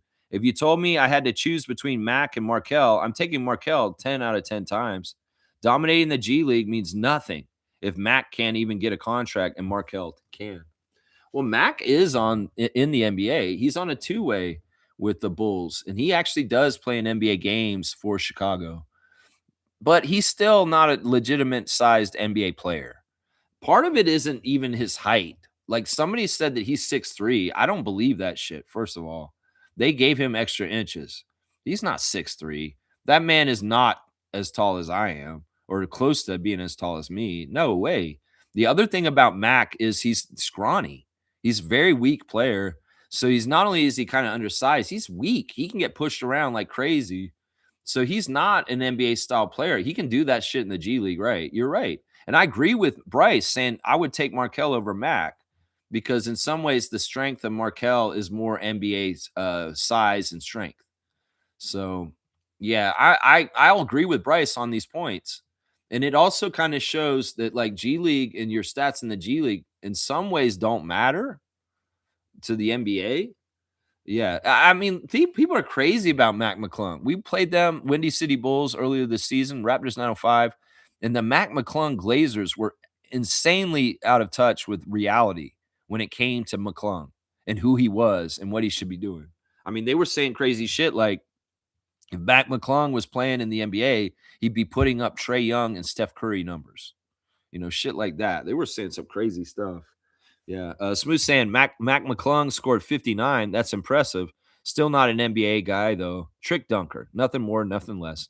I won't disagree with Reggie. I'm with him on a lot of that. I'm with him on a lot of that. He could be an amazing player in a lot of pro leagues around the world, just like the G League, CBL, BAL, NBL, Euro League. He can go make some money and stuff like that. He has that NBA dream. Well, bro, you played in the NBA. You played a bunch of games in the NBA already. What do you expect? You want a full contract? You want to stick around the NBA? Go forward. You're just not the right size. He's just not the right size. It's just true. It's just true. Milbester's saying McClung should sign with the Harlem Globetrotters. Boom. You're going to get a dunk, Milbester. That actually makes sense. That may be the the thing that Milbester has said all the years he's been on our channel that has made the most sense ever. I'm seriously. You got your first dunk of the year, Milbester. You got a notorious BI3. Yeah, I think that makes sense. I mean, in some ways it doesn't totally make sense, but it does make sense. Some ways it doesn't make sense, though. Neil's saying this: I'm tired of people complaining about the 65 game rule. The rule is necessary, and players have to learn how to maximize the recovery and best way to play safely on the court. Yeah, but is it fair if a guy gets a tragic injury and that screws them up, especially if it's like just in the right edges of the 65? Like Cade plays 63 games, collapses his lung, and then he can't play the last two to qualify. I mean, there are arguments to make it seem like, this is actually not totally cool because it's like, come on. And there is history in the NBA where people have won awards playing less than 65 games, but it really should be a case by case basis. And I don't know. I'm kind of see some of the controversy or like the side of saying, yeah, this rule sucks. But also at the same time, the reason why the rule was put in the first place, because things were out of control in a bad way with people missing games. So I don't know. I think there's a middle road, and I think it's something like what I said earlier. If you really want the big enchiladas, you got to have the 65 game rule. But maybe for the team awards, you don't have to have it to make first team. So like Cade could make all NBA first team, even though he didn't make the 65. It's just he can't be MVP. Does that make sense? I feel like that's the right in between right there. Milbester saying, Blackhawk, our league doesn't even do that. Jacob Mizurowski, a rookie, pitched 7 games last year and made the All-Star team. And we play. All right, Milbester, we're not talking about baseball. We don't care what baseball does. Mr. Quasimodo is saying, I hope that ain't true because that's really fucked up, like dystopian hellscape type evil. No, that shit is real. And don't be naive to this shit, Mr. Quasimodo. The people that are in charge, Donald Trump's a rapist. We know that. He's also raped 13-year-old girls. So listen, he's in charge and they're encouraged. There's encouragement in racism because racism's on the march with white supremacy being in charge. And there's also a war against women silently going on right now where they want to get to the point where women are property and just useful for breeding and doing the chores and doing all that stuff. They want that world. When Kamala Harris ran on a slogan saying we are not going back, that's what they meant when they said that. Because if Trump won, he was going to roll back all kinds of things: women's rights, civil rights, gay rights, everybody's rights. They don't want anybody to have rights because they want to build a dystopian, oligarchical society where all the money's funneled up to the top. They have more power than ever, and they exert that power on people authoritarian style. They're using the playbook of Putin in Russia with consolidating the media to be state-sponsored media, and then they're going to jail political opponents that are against them, just like Putin does. I mean, Putin this week came out saying that he suggested to one of the presidents in Europe to fake an assassination attempt to get sympathy from the crowd. Does that sound familiar?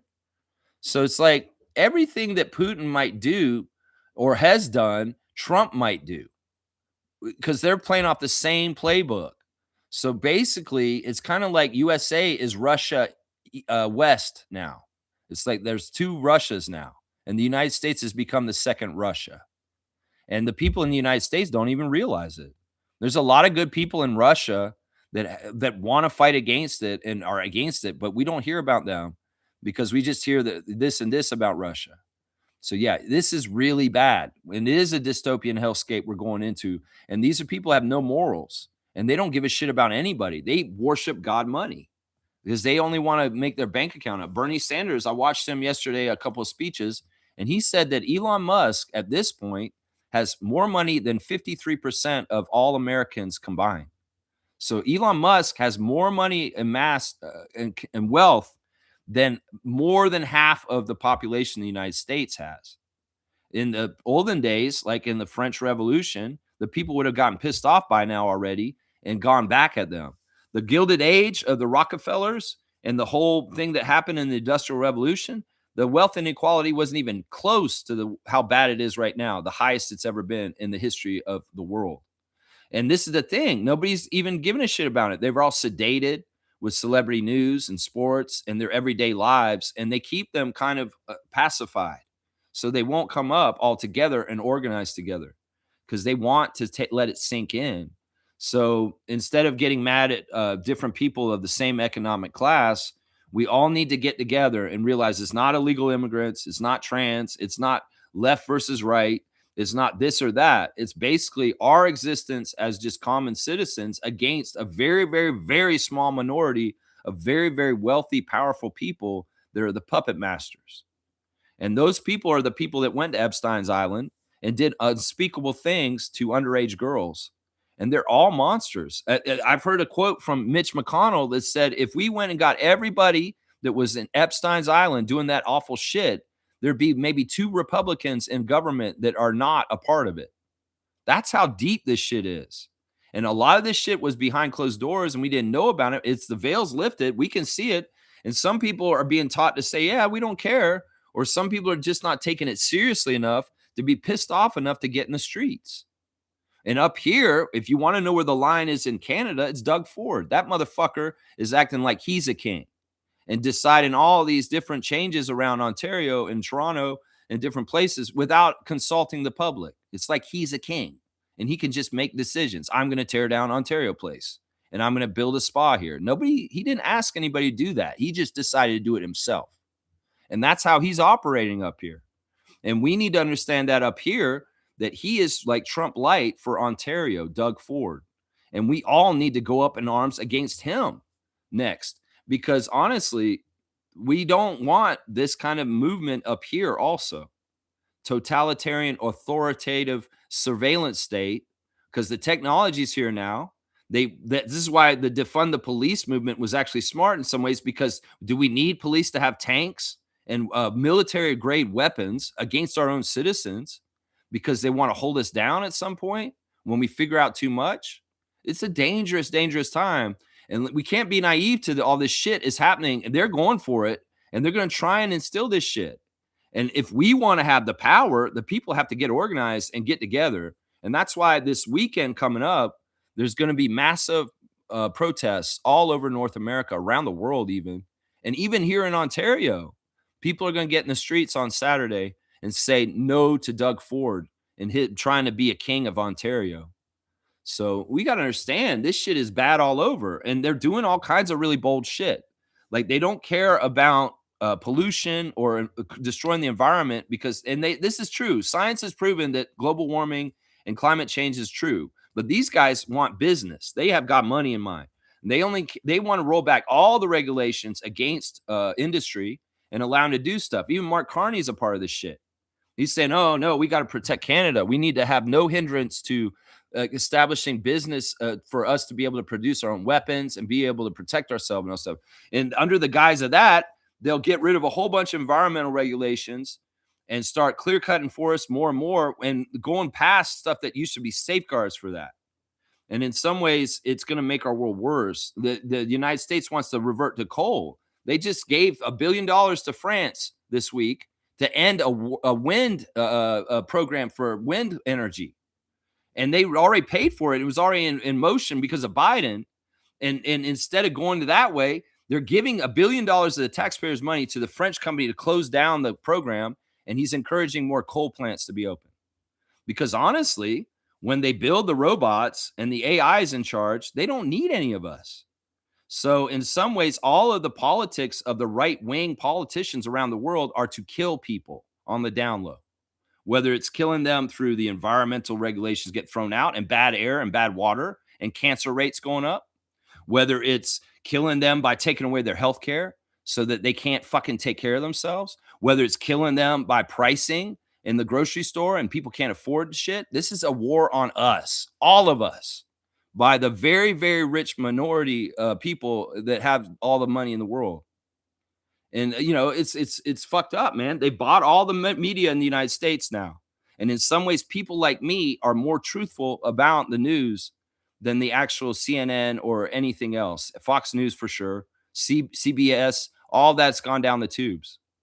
So if this doesn't motivate you, what I just described to you, think about what's going to happen to your children, your grandchildren, your nieces and nephews, and all the young people in the coming ages. You can't have free thought. You're going to be told what to think, and it has to align with Trump's world. If you don't, well, they're going to try and build a whole bunch of prisons, and they're going to build a whole bunch of places, and they're going to throw people away that don't agree with them. And there may be a very small minority of fucking people that are bootlickers that are just living out there. And there'll be people that'll sell us out at our own class for those upper people. So there's a lot going on right now, and it's all happening behind the scenes, but also right in front of our faces. And if people don't like what I'm talking about, get organized, get your community together, and let's figure out the ways we can resist, because I'd like to create a world that's better for everybody and not just for 1% of the 1%, because that's what they're going for. And in some ways, they don't believe in democracy. They don't believe in freedom. They don't give a shit about human life. They don't give a shit about any of this. They only care about God, money, and having power and having the ability to dictate everybody else's lives through all of this stuff. So this is a wake-up call for anybody listening to me right now. It should be. And understand this shit is in motion right now. And they're trying to implement this shit. If they had a project 2025 that we heard about in the election year and they put it out and we saw it and everybody saw how awful it was, and that didn't stop this, well, because Elon rigged the election and made sure Trump won. And then when they got him in the White House, they executed Project 2025 to a T last year. They in fact, there's people keeping track of it. They finished like 75% of it. And if you read even further into it, you can see even how dark and deeper it gets. Because there's this whole movement out there that y'all may not have heard of called the Dark Enlightenment. It's a bunch of fucking incel pieces of shit, male chauvinist, fucking patriarchal asshole white rich guys made this shit up, where they don't think that the world should be going in a progressive way for all of us to live better and have better lives like we were going towards with, different ideas of progressive like equality. No, they want a world where, no, this isn't the reality of the world. The world is dark and messed up, and it is cruel.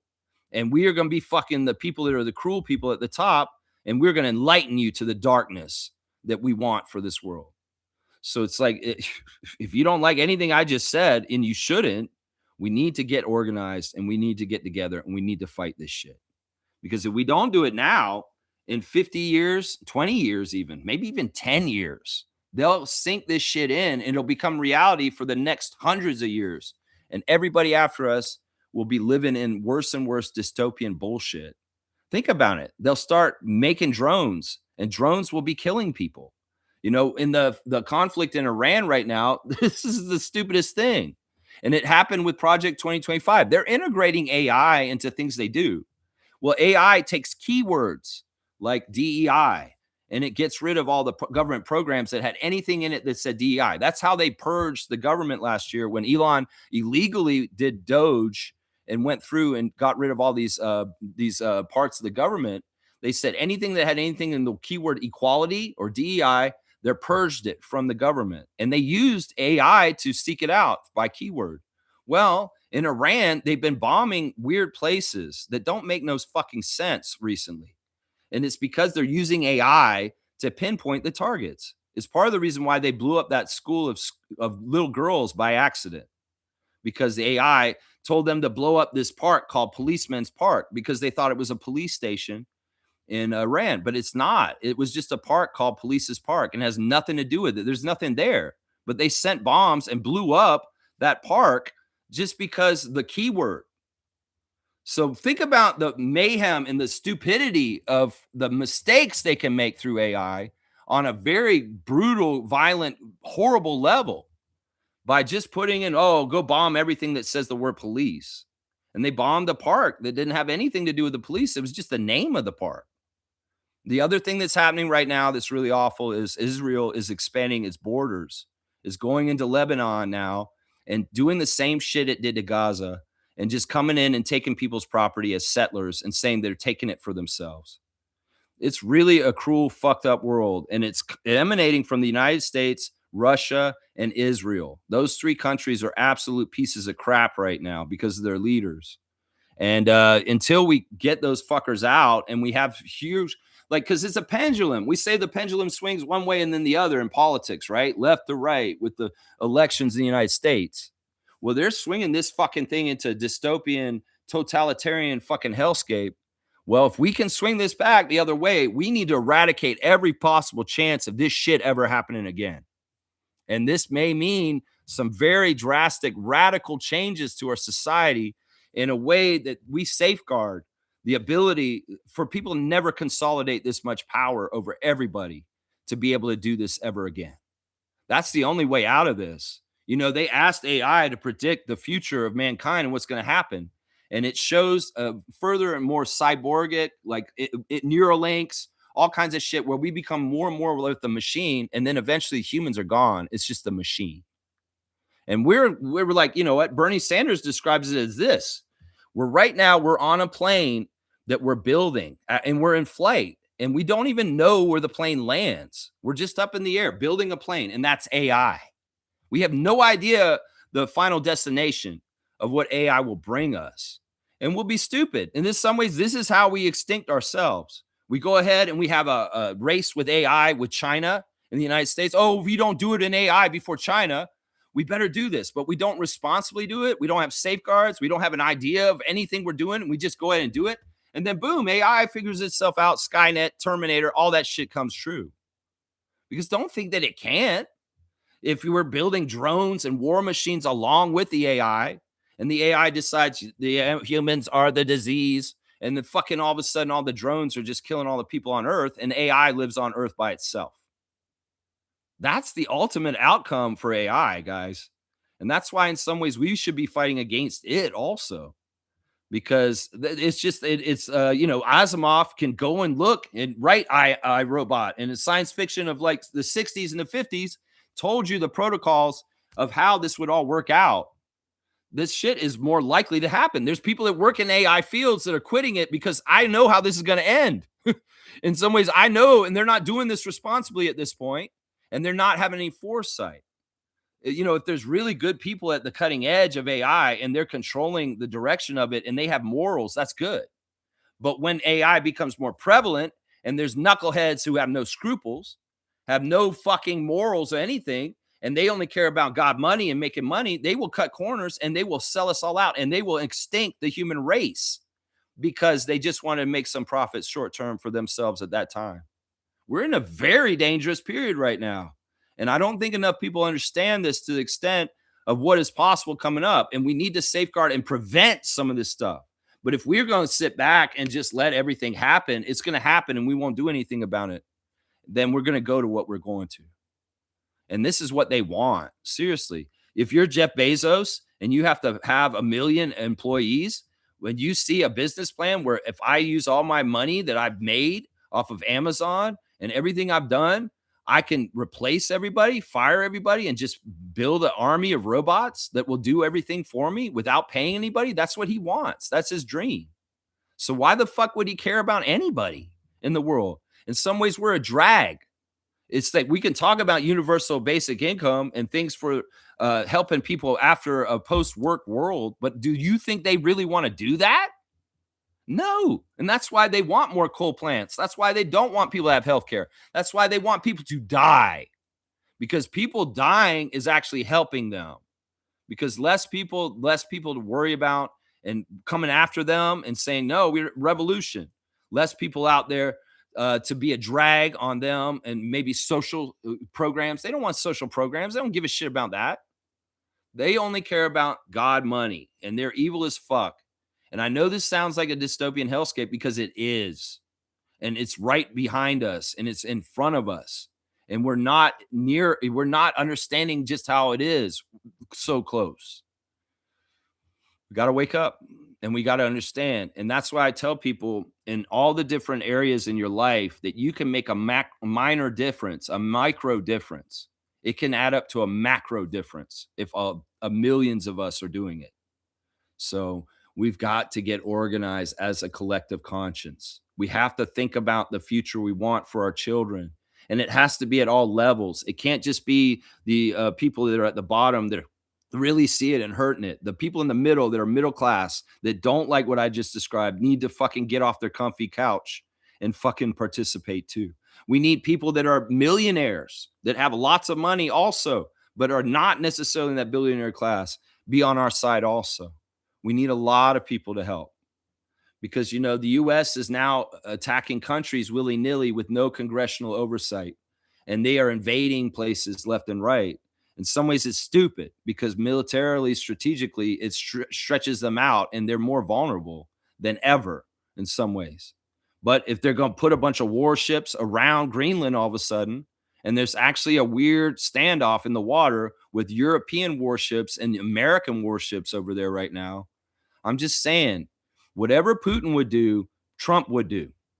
And this is the thing. He's made overtures about our country up here since he came back into his criminal office last year. So put all the dots together and connect them and understand we're up against a lot here. And in some ways, we didn't ask for this fight, but this fight is coming whether we like it or not. That's what I'm saying right here. Yeah, I hate this, man. I don't want to drop the mic because in some ways, what I just described, I hate that I have to describe this. In some ways, it's the reality. I wish it wasn't. I wish I lived in another time frame or another reality, another different dimension where Kamala won and we were going towards a more progressive future. But no, unfortunately, we got this bullshit because Elon Musk rigged the election and we didn't punish Trump well enough after January the 6th. So, yeah, it's messed up, man.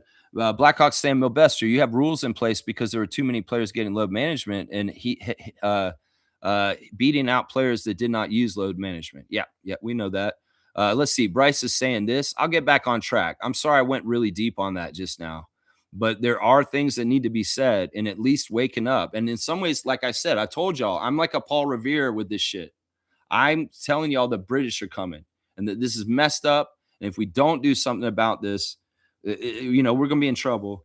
Bryce is saying, I'm still learning about politics. I hated it all growing up because of how it's always been this side and that side thing. So I never really cared to pay attention in school about it. But now, yeah, I'm keeping tabs and an eye on it. You should. As a young person, it's your future, man. In some ways, I'm 50. I've lived most of my life already. And in some ways, I'm like, I don't even know if I want to see how this is all going to change and how it's going to go. I'd rather just have the vision of the world as it has been and just love it that way. Because it's going to be ugly. It's going to be scary. And I feel for anybody who's younger, who's a young adult or a kid right now, a baby, anybody in their 30s. There's all kinds of stuff that was already hard as far as like buying a house and stuff like that. None of this shit's going to get easier, at least not until we stand up and do something. They don't want you to be political. They want it to be a headache. They want it to be something that's not fun or interesting and it's ugly. And they've also created the divisions between us artificially in a lot of ways and through stupid shit like religion and hating gay people and illegals are taking our jobs and all kinds of bullshit rhetoric. It's never really been left versus right. And I will say this show that I'm not so blindly as a left person that I hate right-wing people, is that, look, I really appreciate all the MAGA people that are against war right now. I am with you on this. I'm not so blindly against right-wing people that when we line up, I'm like, yeah, I'm with you on this. This Iran war was stupid. It was fucked up. And let's get together on this point and say this is what we have in common instead of all the other things that they say that we have in difference. Because look, this was an artificial versus left versus right, Democrat versus Republican, all this shit. This whole time, liberal versus conservative. It's all been a diversion while the really rich people fucking try and run the system and make the system that I just described a couple minutes ago. So we got to get past our differences that they try to entrench in us that I just said and get organized. I'm just saying, man, this has been a big, big detour today, but a very, very important one. And I'm glad Bryce is becoming more aware and not letting it just be a turnoff, because that is part of their design to keep you out of it and keep you not involved, is to make it apathetic and make you guys think that what can I do? They want you to also think you can't do anything because there's too much, but we can do a lot. And I've described a couple of the ways we can. And our money still matters where we put our money towards. So boycott stuff. That's what I'm saying. Don't buy anything American right now. And also, like I said earlier, watch what content you're using or what apps you're using. Cut out apps that you don't want to use anymore. I quit using Twitter after Elon bought it. Now that I know Zuckerberg is a part of the Trump cabal and the bullshit, I'm getting off Facebook and Meta. So it's like we can do things that can hurt them. We've hurt AI companies already by jumping away from Chat GPT because of some of the issues that have happened recently. And this is the thing that hurts them the most, is their stupid ass God money. So we are the masses, and in some ways we can control that. You got a 21, a Dominique Wilkins 21. I'm gonna go ahead and say Dominique Wilkins on that one. That's right. Let's see. Neil saying happy birthday to Kalo. I like that. The tangibles of Shed outside of his leadership is he is fast and strong. The rest will come. I agree with that. I like what you're saying there. Raptors Champs is saying, Lex, I think Colin Murray-Boyles deserves our respect, playing with a bad thumb and having to be convinced to sit out while playing out of position the entire season. Put some respect on his name. I know I came at Colin a couple days ago, questioning whether he actually has his heart in a red Raptors jersey. He played very valiantly against Utah, and he gave me some evidence to point against what I said. And I appreciate that. I just want to see more energy of him enjoying and loving being a Toronto Raptor more and more. And, I read people very deeply in certain ways, their energy and also whether they seem happy or not. And some of the stuff I've seen with Colin, I'm not totally happy about. But his play on the court and doing certain things on there, that'll get things right. Things will get right. That's right. Isaac's saying Colin is a huge part of our early success that defined the season, our team's culture. He's a rookie and arguably our team's best hustle player. Dunk at Raptors Champs. All right. Isaac's playing John Stockton today. He's tossing a bunch of assists every which way. Yeah, we'll give Raptors Champs a dunk for that. I mean, listen, I did say some things about Colin recently that maybe weren't fair, but we'll see. We'll see over time. We'll see how it all goes out over time. Kaloy saying, I want to see some strong fight from the Raptors today. Me too. And from society in general. That's right. Blackhawks saying, it's fair to me. It's fair to me. Okay. UC saying 65 games to 60 games for all NBA and all defensive teams sounds right for me.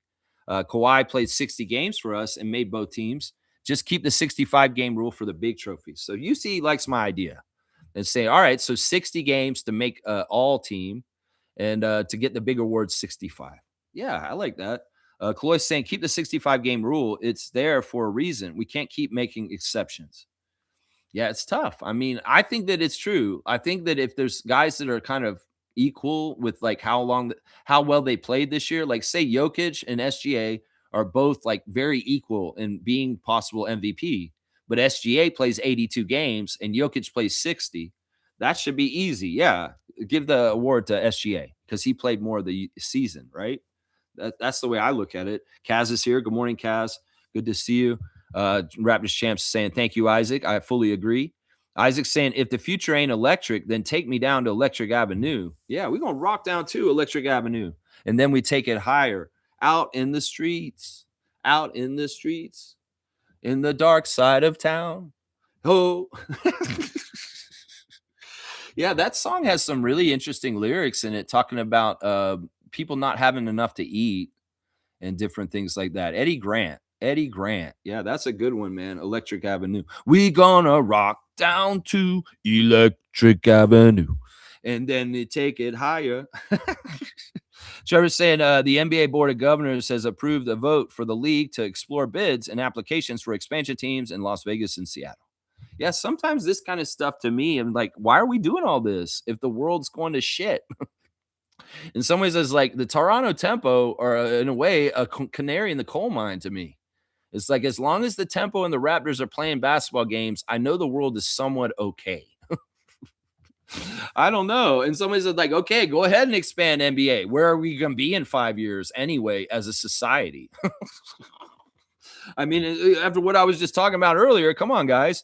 Kaloy's saying decades from now, when Lex's video inspired the Great Rebellion, they will note down in history that the revolution was started by a guy in a Raptors jersey. I mean, I'm not going to lie, Kaloy. On the down low, if this stuff does stay around online, I do want my voice to be heard ahead of it. And people will be like, man, that guy was trying to help. I do. I mean, seriously. And in some ways, that's why in good conscience, I have to do this at my level of understanding and awareness is a little bit more higher than the average person. And that's why in some ways, like I could be a jerk and be like the colonel with his secret recipe for a crispy chicken and keep it to myself. But in this instance, it's like, no, man, if you can see things and patterns and have an awareness level that's a little bit above average than most people, you need to tell people what's going on. And in some ways, that's part of my role for my life. It's actually in my human design that says that you're supposed to do this, Lex, that this is your life's purpose, is to warn people and tell people what's up. Seriously, it's crazy. I mean, who knows? Who knows? I've often thought about this, Kaloy. Like, what if we do get into this world where it's really, really weird and technological, and somehow, some way, this is how philosophy start. Socrates and different people made up ideas hundreds of years ago, but they reverberate out into the future. And if there's like valid stuff to it, if there's inner truths, if there's like feelings of like, wow, what that guy really said makes sense, it will reverberate and go forward. And in some ways, I mean, I'm not trying to be egotist or anything, but if my perception of the world and my philosophies and the way I look at things live on past me, and it becomes something bigger than me down the road, that'd be awesome. Because in some ways, I know that where I stood on things and what I said on this channel, a lot of ways is what would help and make society better and humanity happier. So I don't know. Maybe there will be some sort of like Raptor Freak cult or family in the future, and they watched our channel in our old episodes, and you guys will be like part of the disciples. It'll be like a really weird thing. Like I'm not saying like Jesus and the Last Supper and stuff like that, but it could be like people go back and they're like, "Whoa, listen to the things that this guy said on this Raptor Freak channel before everything went dark and weird." And honestly, there may be some sparking of the light again, but knowing them, they'll probably just wipe my channel and be like, whoop, he's gone. I mean, geez, we'll just have to see. Yeah, they're laughing at Kaloy. Milbester's saying Sonics got their team back. Wow. Good news for Seattle fans. Seahawks win another Super Bowl, and the Kraken approved NHL in Seattle long-term at renovated Key Arena. Now Sonics back. Is this official as of this morning? That's awesome. That's awesome. Kaloy saying, I'm going to have to close my Amazon account, damn it. Do it. Seriously, every little drop in the bucket helps because those drops add up to an ocean. Adds up to an ocean. If you've been supporting Walmart, Amazon, Coca-Cola, McDonald's, there's so many big, huge corporate companies that are feeding the money towards the dystopia that I just said that we don't want. And that's why local and especially around here in Canada, support a company like Allen's fruit juice. I got a cocktail, cranberry cocktail right here. We're doing a Canadian favorite, Allen's. Yeah, buy Canadian companies, and Allen's is a great juice company. And I like to drink Allen's as my juice. Apple juice, cranberry juice, peach juice. It's all good with Canadian company Allen's. Where you spend your money matters. It matters because you can hurt people on the download. They won't admit it sometimes. The boycotts can work. Trust me, they can work. Milbester's saying the Mariners were one win away. All right, stop talking about baseball, man. Trevor's saying, Lex, a fantasy trophy coming soon to you for the winner. I was going to talk to you about this, actually, Trevor, that we need to get some more trophies here to go out. I was actually going to see if you would just mail it straight to the person that wins and wait till after, like we talked about before.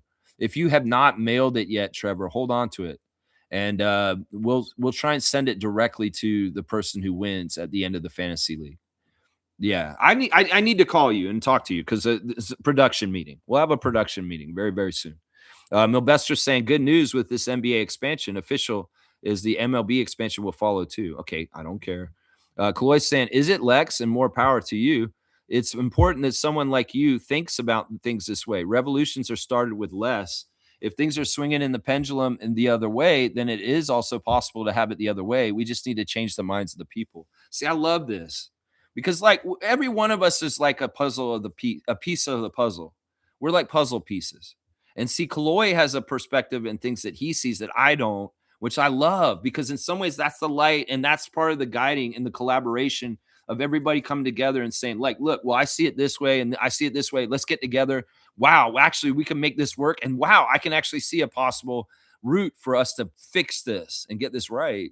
This is awesome. See, this is why I'm telling y'all we need to speak and collaborate and share and figure out ideas and innovation to fight this in very interesting ways. I mean, people were dressing up in crazy mascot costumes and heckling at ice. And there's all kinds of weird, ingenious ways that people, you never should doubt humanity because even if AI becomes powerful, they are logical.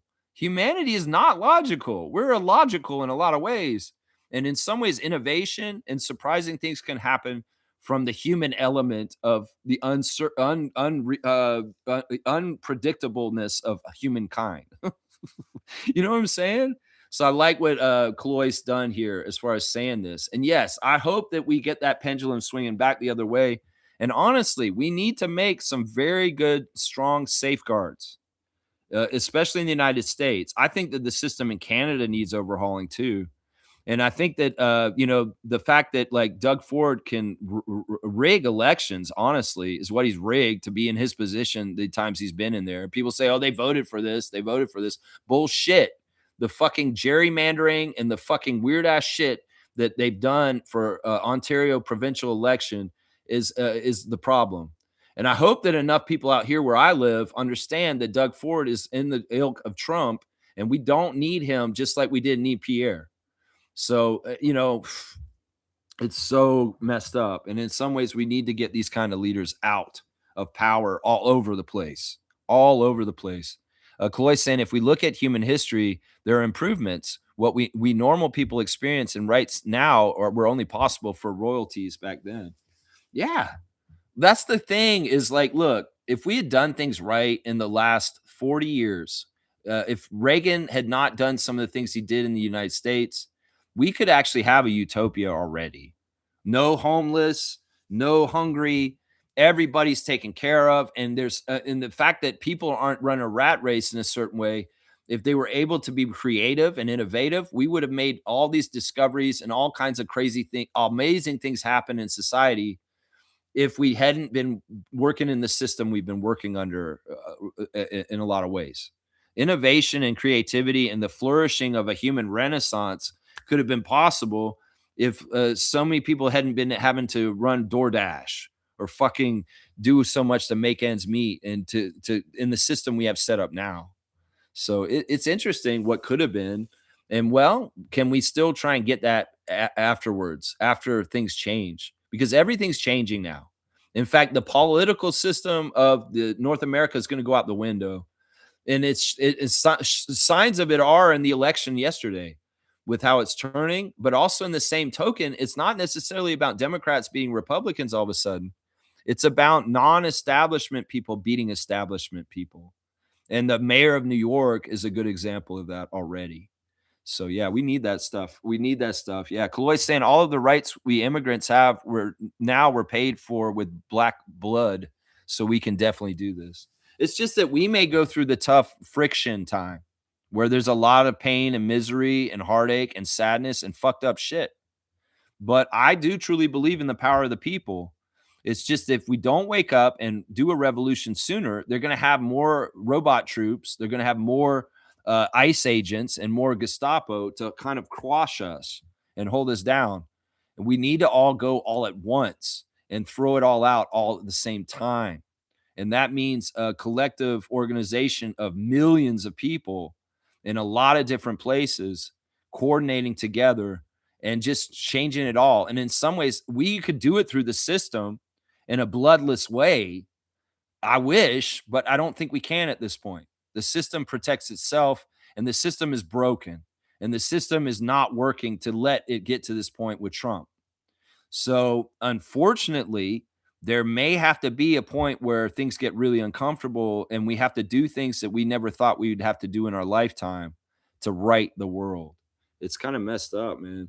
Yeah, Milbester's saying, I still remember when Lex said Hornets won't make the playoffs with LaMelo, and now they're in a playing team. What a story. Yeah, it's not because of LaMelo. He doesn't have nothing to do that. They made it despite LaMelo. It's Khan. It's Khan Knipple.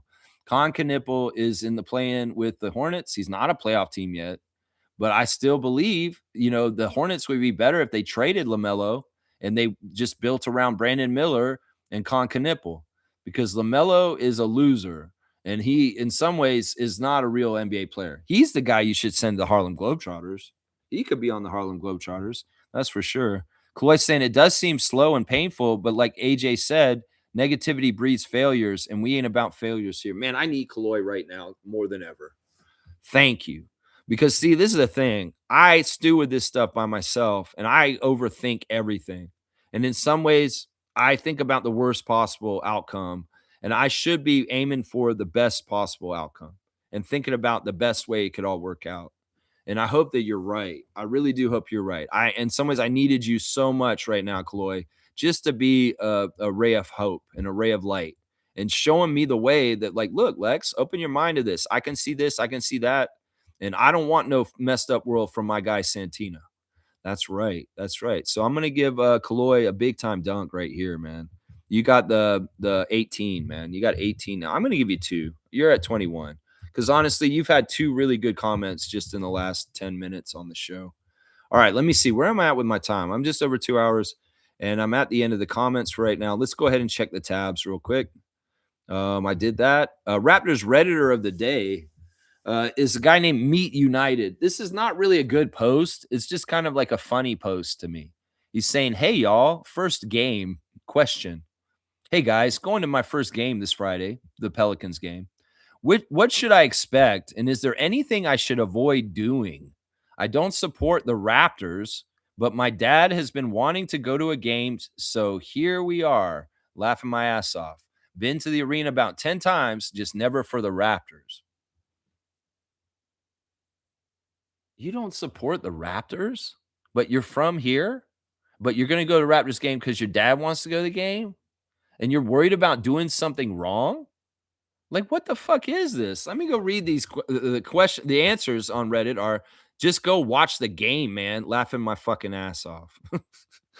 Somebody said here, don't run out on the court and try to eat the large, delicious looking orange. That's actually the basketball.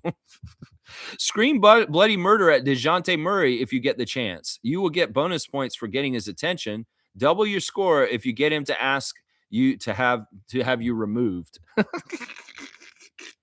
Actually, I like that one. In some ways, it's like the Raptors Redditor of the day is JJ Red 96 for giving a good, snappy answer to a stupid question. Let's see. Your questions are quite general. What kind of answers are you looking for exactly? It's like, what do I not do? This is so stupid. Somebody's saying this. Bring a couple of assorted subs and a bag of pistachios. It's a pro move. Have the best time. Super cool you're taking your dad. Man, this guy, he's like, I don't support the Raptors though. And it's like, are you a Pelicans fan? Like, what the fuck? I mean, what is this? I don't know. Maybe I don't need to read more of these. Some of these are really funny though. But yeah, there's your Raptors Redditor of the day. It's kind of a goofy question. Is there anything I should avoid doing? All right, let me see if there's any breaking news on the Raptors right now about injuries or anything. Nothing there. Nothing there. I did the birthdays. All right, check your fantasy teams. Yeah, we did that. Check your fantasy teams. Let's see. It's already in the mail. Okay. Well, I'll just get it when it comes, and we'll do what I normally do. It's cool. But yeah, I think like in the future, if we can do that, that'd be better. But I understand also you don't want to send things directly to people or something like that. I don't know. We'll figure it out, Trevor. I appreciate you either way. That's the most important thing. I am getting low on these. This is something. that I think I have this much left, Trevor. This is what I've got for classic cards at this point. I've ran through these things like, well, we do one every day. So they're going to go by. But anyway, all right, here we go. We're going to go with this one. This is an interesting card. Here's a classic card of the day. I have to hold it a weird way because the name's in the middle. So if you can tell me who this player is, classic card of the day, you get the classic card points. It's pretty easy. I don't think this is a hard card today. So I would say 100 points maybe for this one. So classic card of the day. You know we play this every day. I put a basketball card in front of there. Yeah, Fiercey's got it. She's got it. It's spelled pretty correctly. Montrezl Harrell, of course. Monster is what they call him. Yeah, on the Lakers. Montrezl Harrell. Yeah, Fiercey's got it. Fiercey's going to get it today. 100 points for Fiercey on the Montrezl Harrell classic card of the day. Let's see. Let me put it in there. Yeah, all these little frivolous things like classic car of the day and goofy stuff we do in our lives is not going to matter if we're living in a really fucked up world. You know what I'm saying? In some ways, it's like let's enjoy this stuff and do this, and hopefully we can continue to do it going forward. 100 points for Fiercey on the classic card. All right, I'm gonna wrap it up, guys. Let's see. You missed the L. Yeah, it's an interesting spelling for sure. Montrezl. Yeah, it's kind of weird. Montreal Harrell. Montreal, yeah. All right, let's see. The injuries for today. They're saying that Pirtle is day-to-day due to his back. They're saying that Emmanuel is day-to-day due to his foot. They're saying that Brandon is day-to-day due to his heel. Chucky is out. So, yeah, they haven't updated it. So if it's that case, maybe we're seeing Shed, Walter, Barrett, Barnes, and Mamu starting for the Raptors. The ESPN matchup predictor is predicting Clippers to win, I think 63%. The Clippers injuries, Jordan Miller is day-to-day. Kawhi Leonard is questionable. Yannick Conan Niederhauser is out, and Bradley Beal is out. So there may be no Kawhi tonight playing for them on the other side. And there may be no BI for us.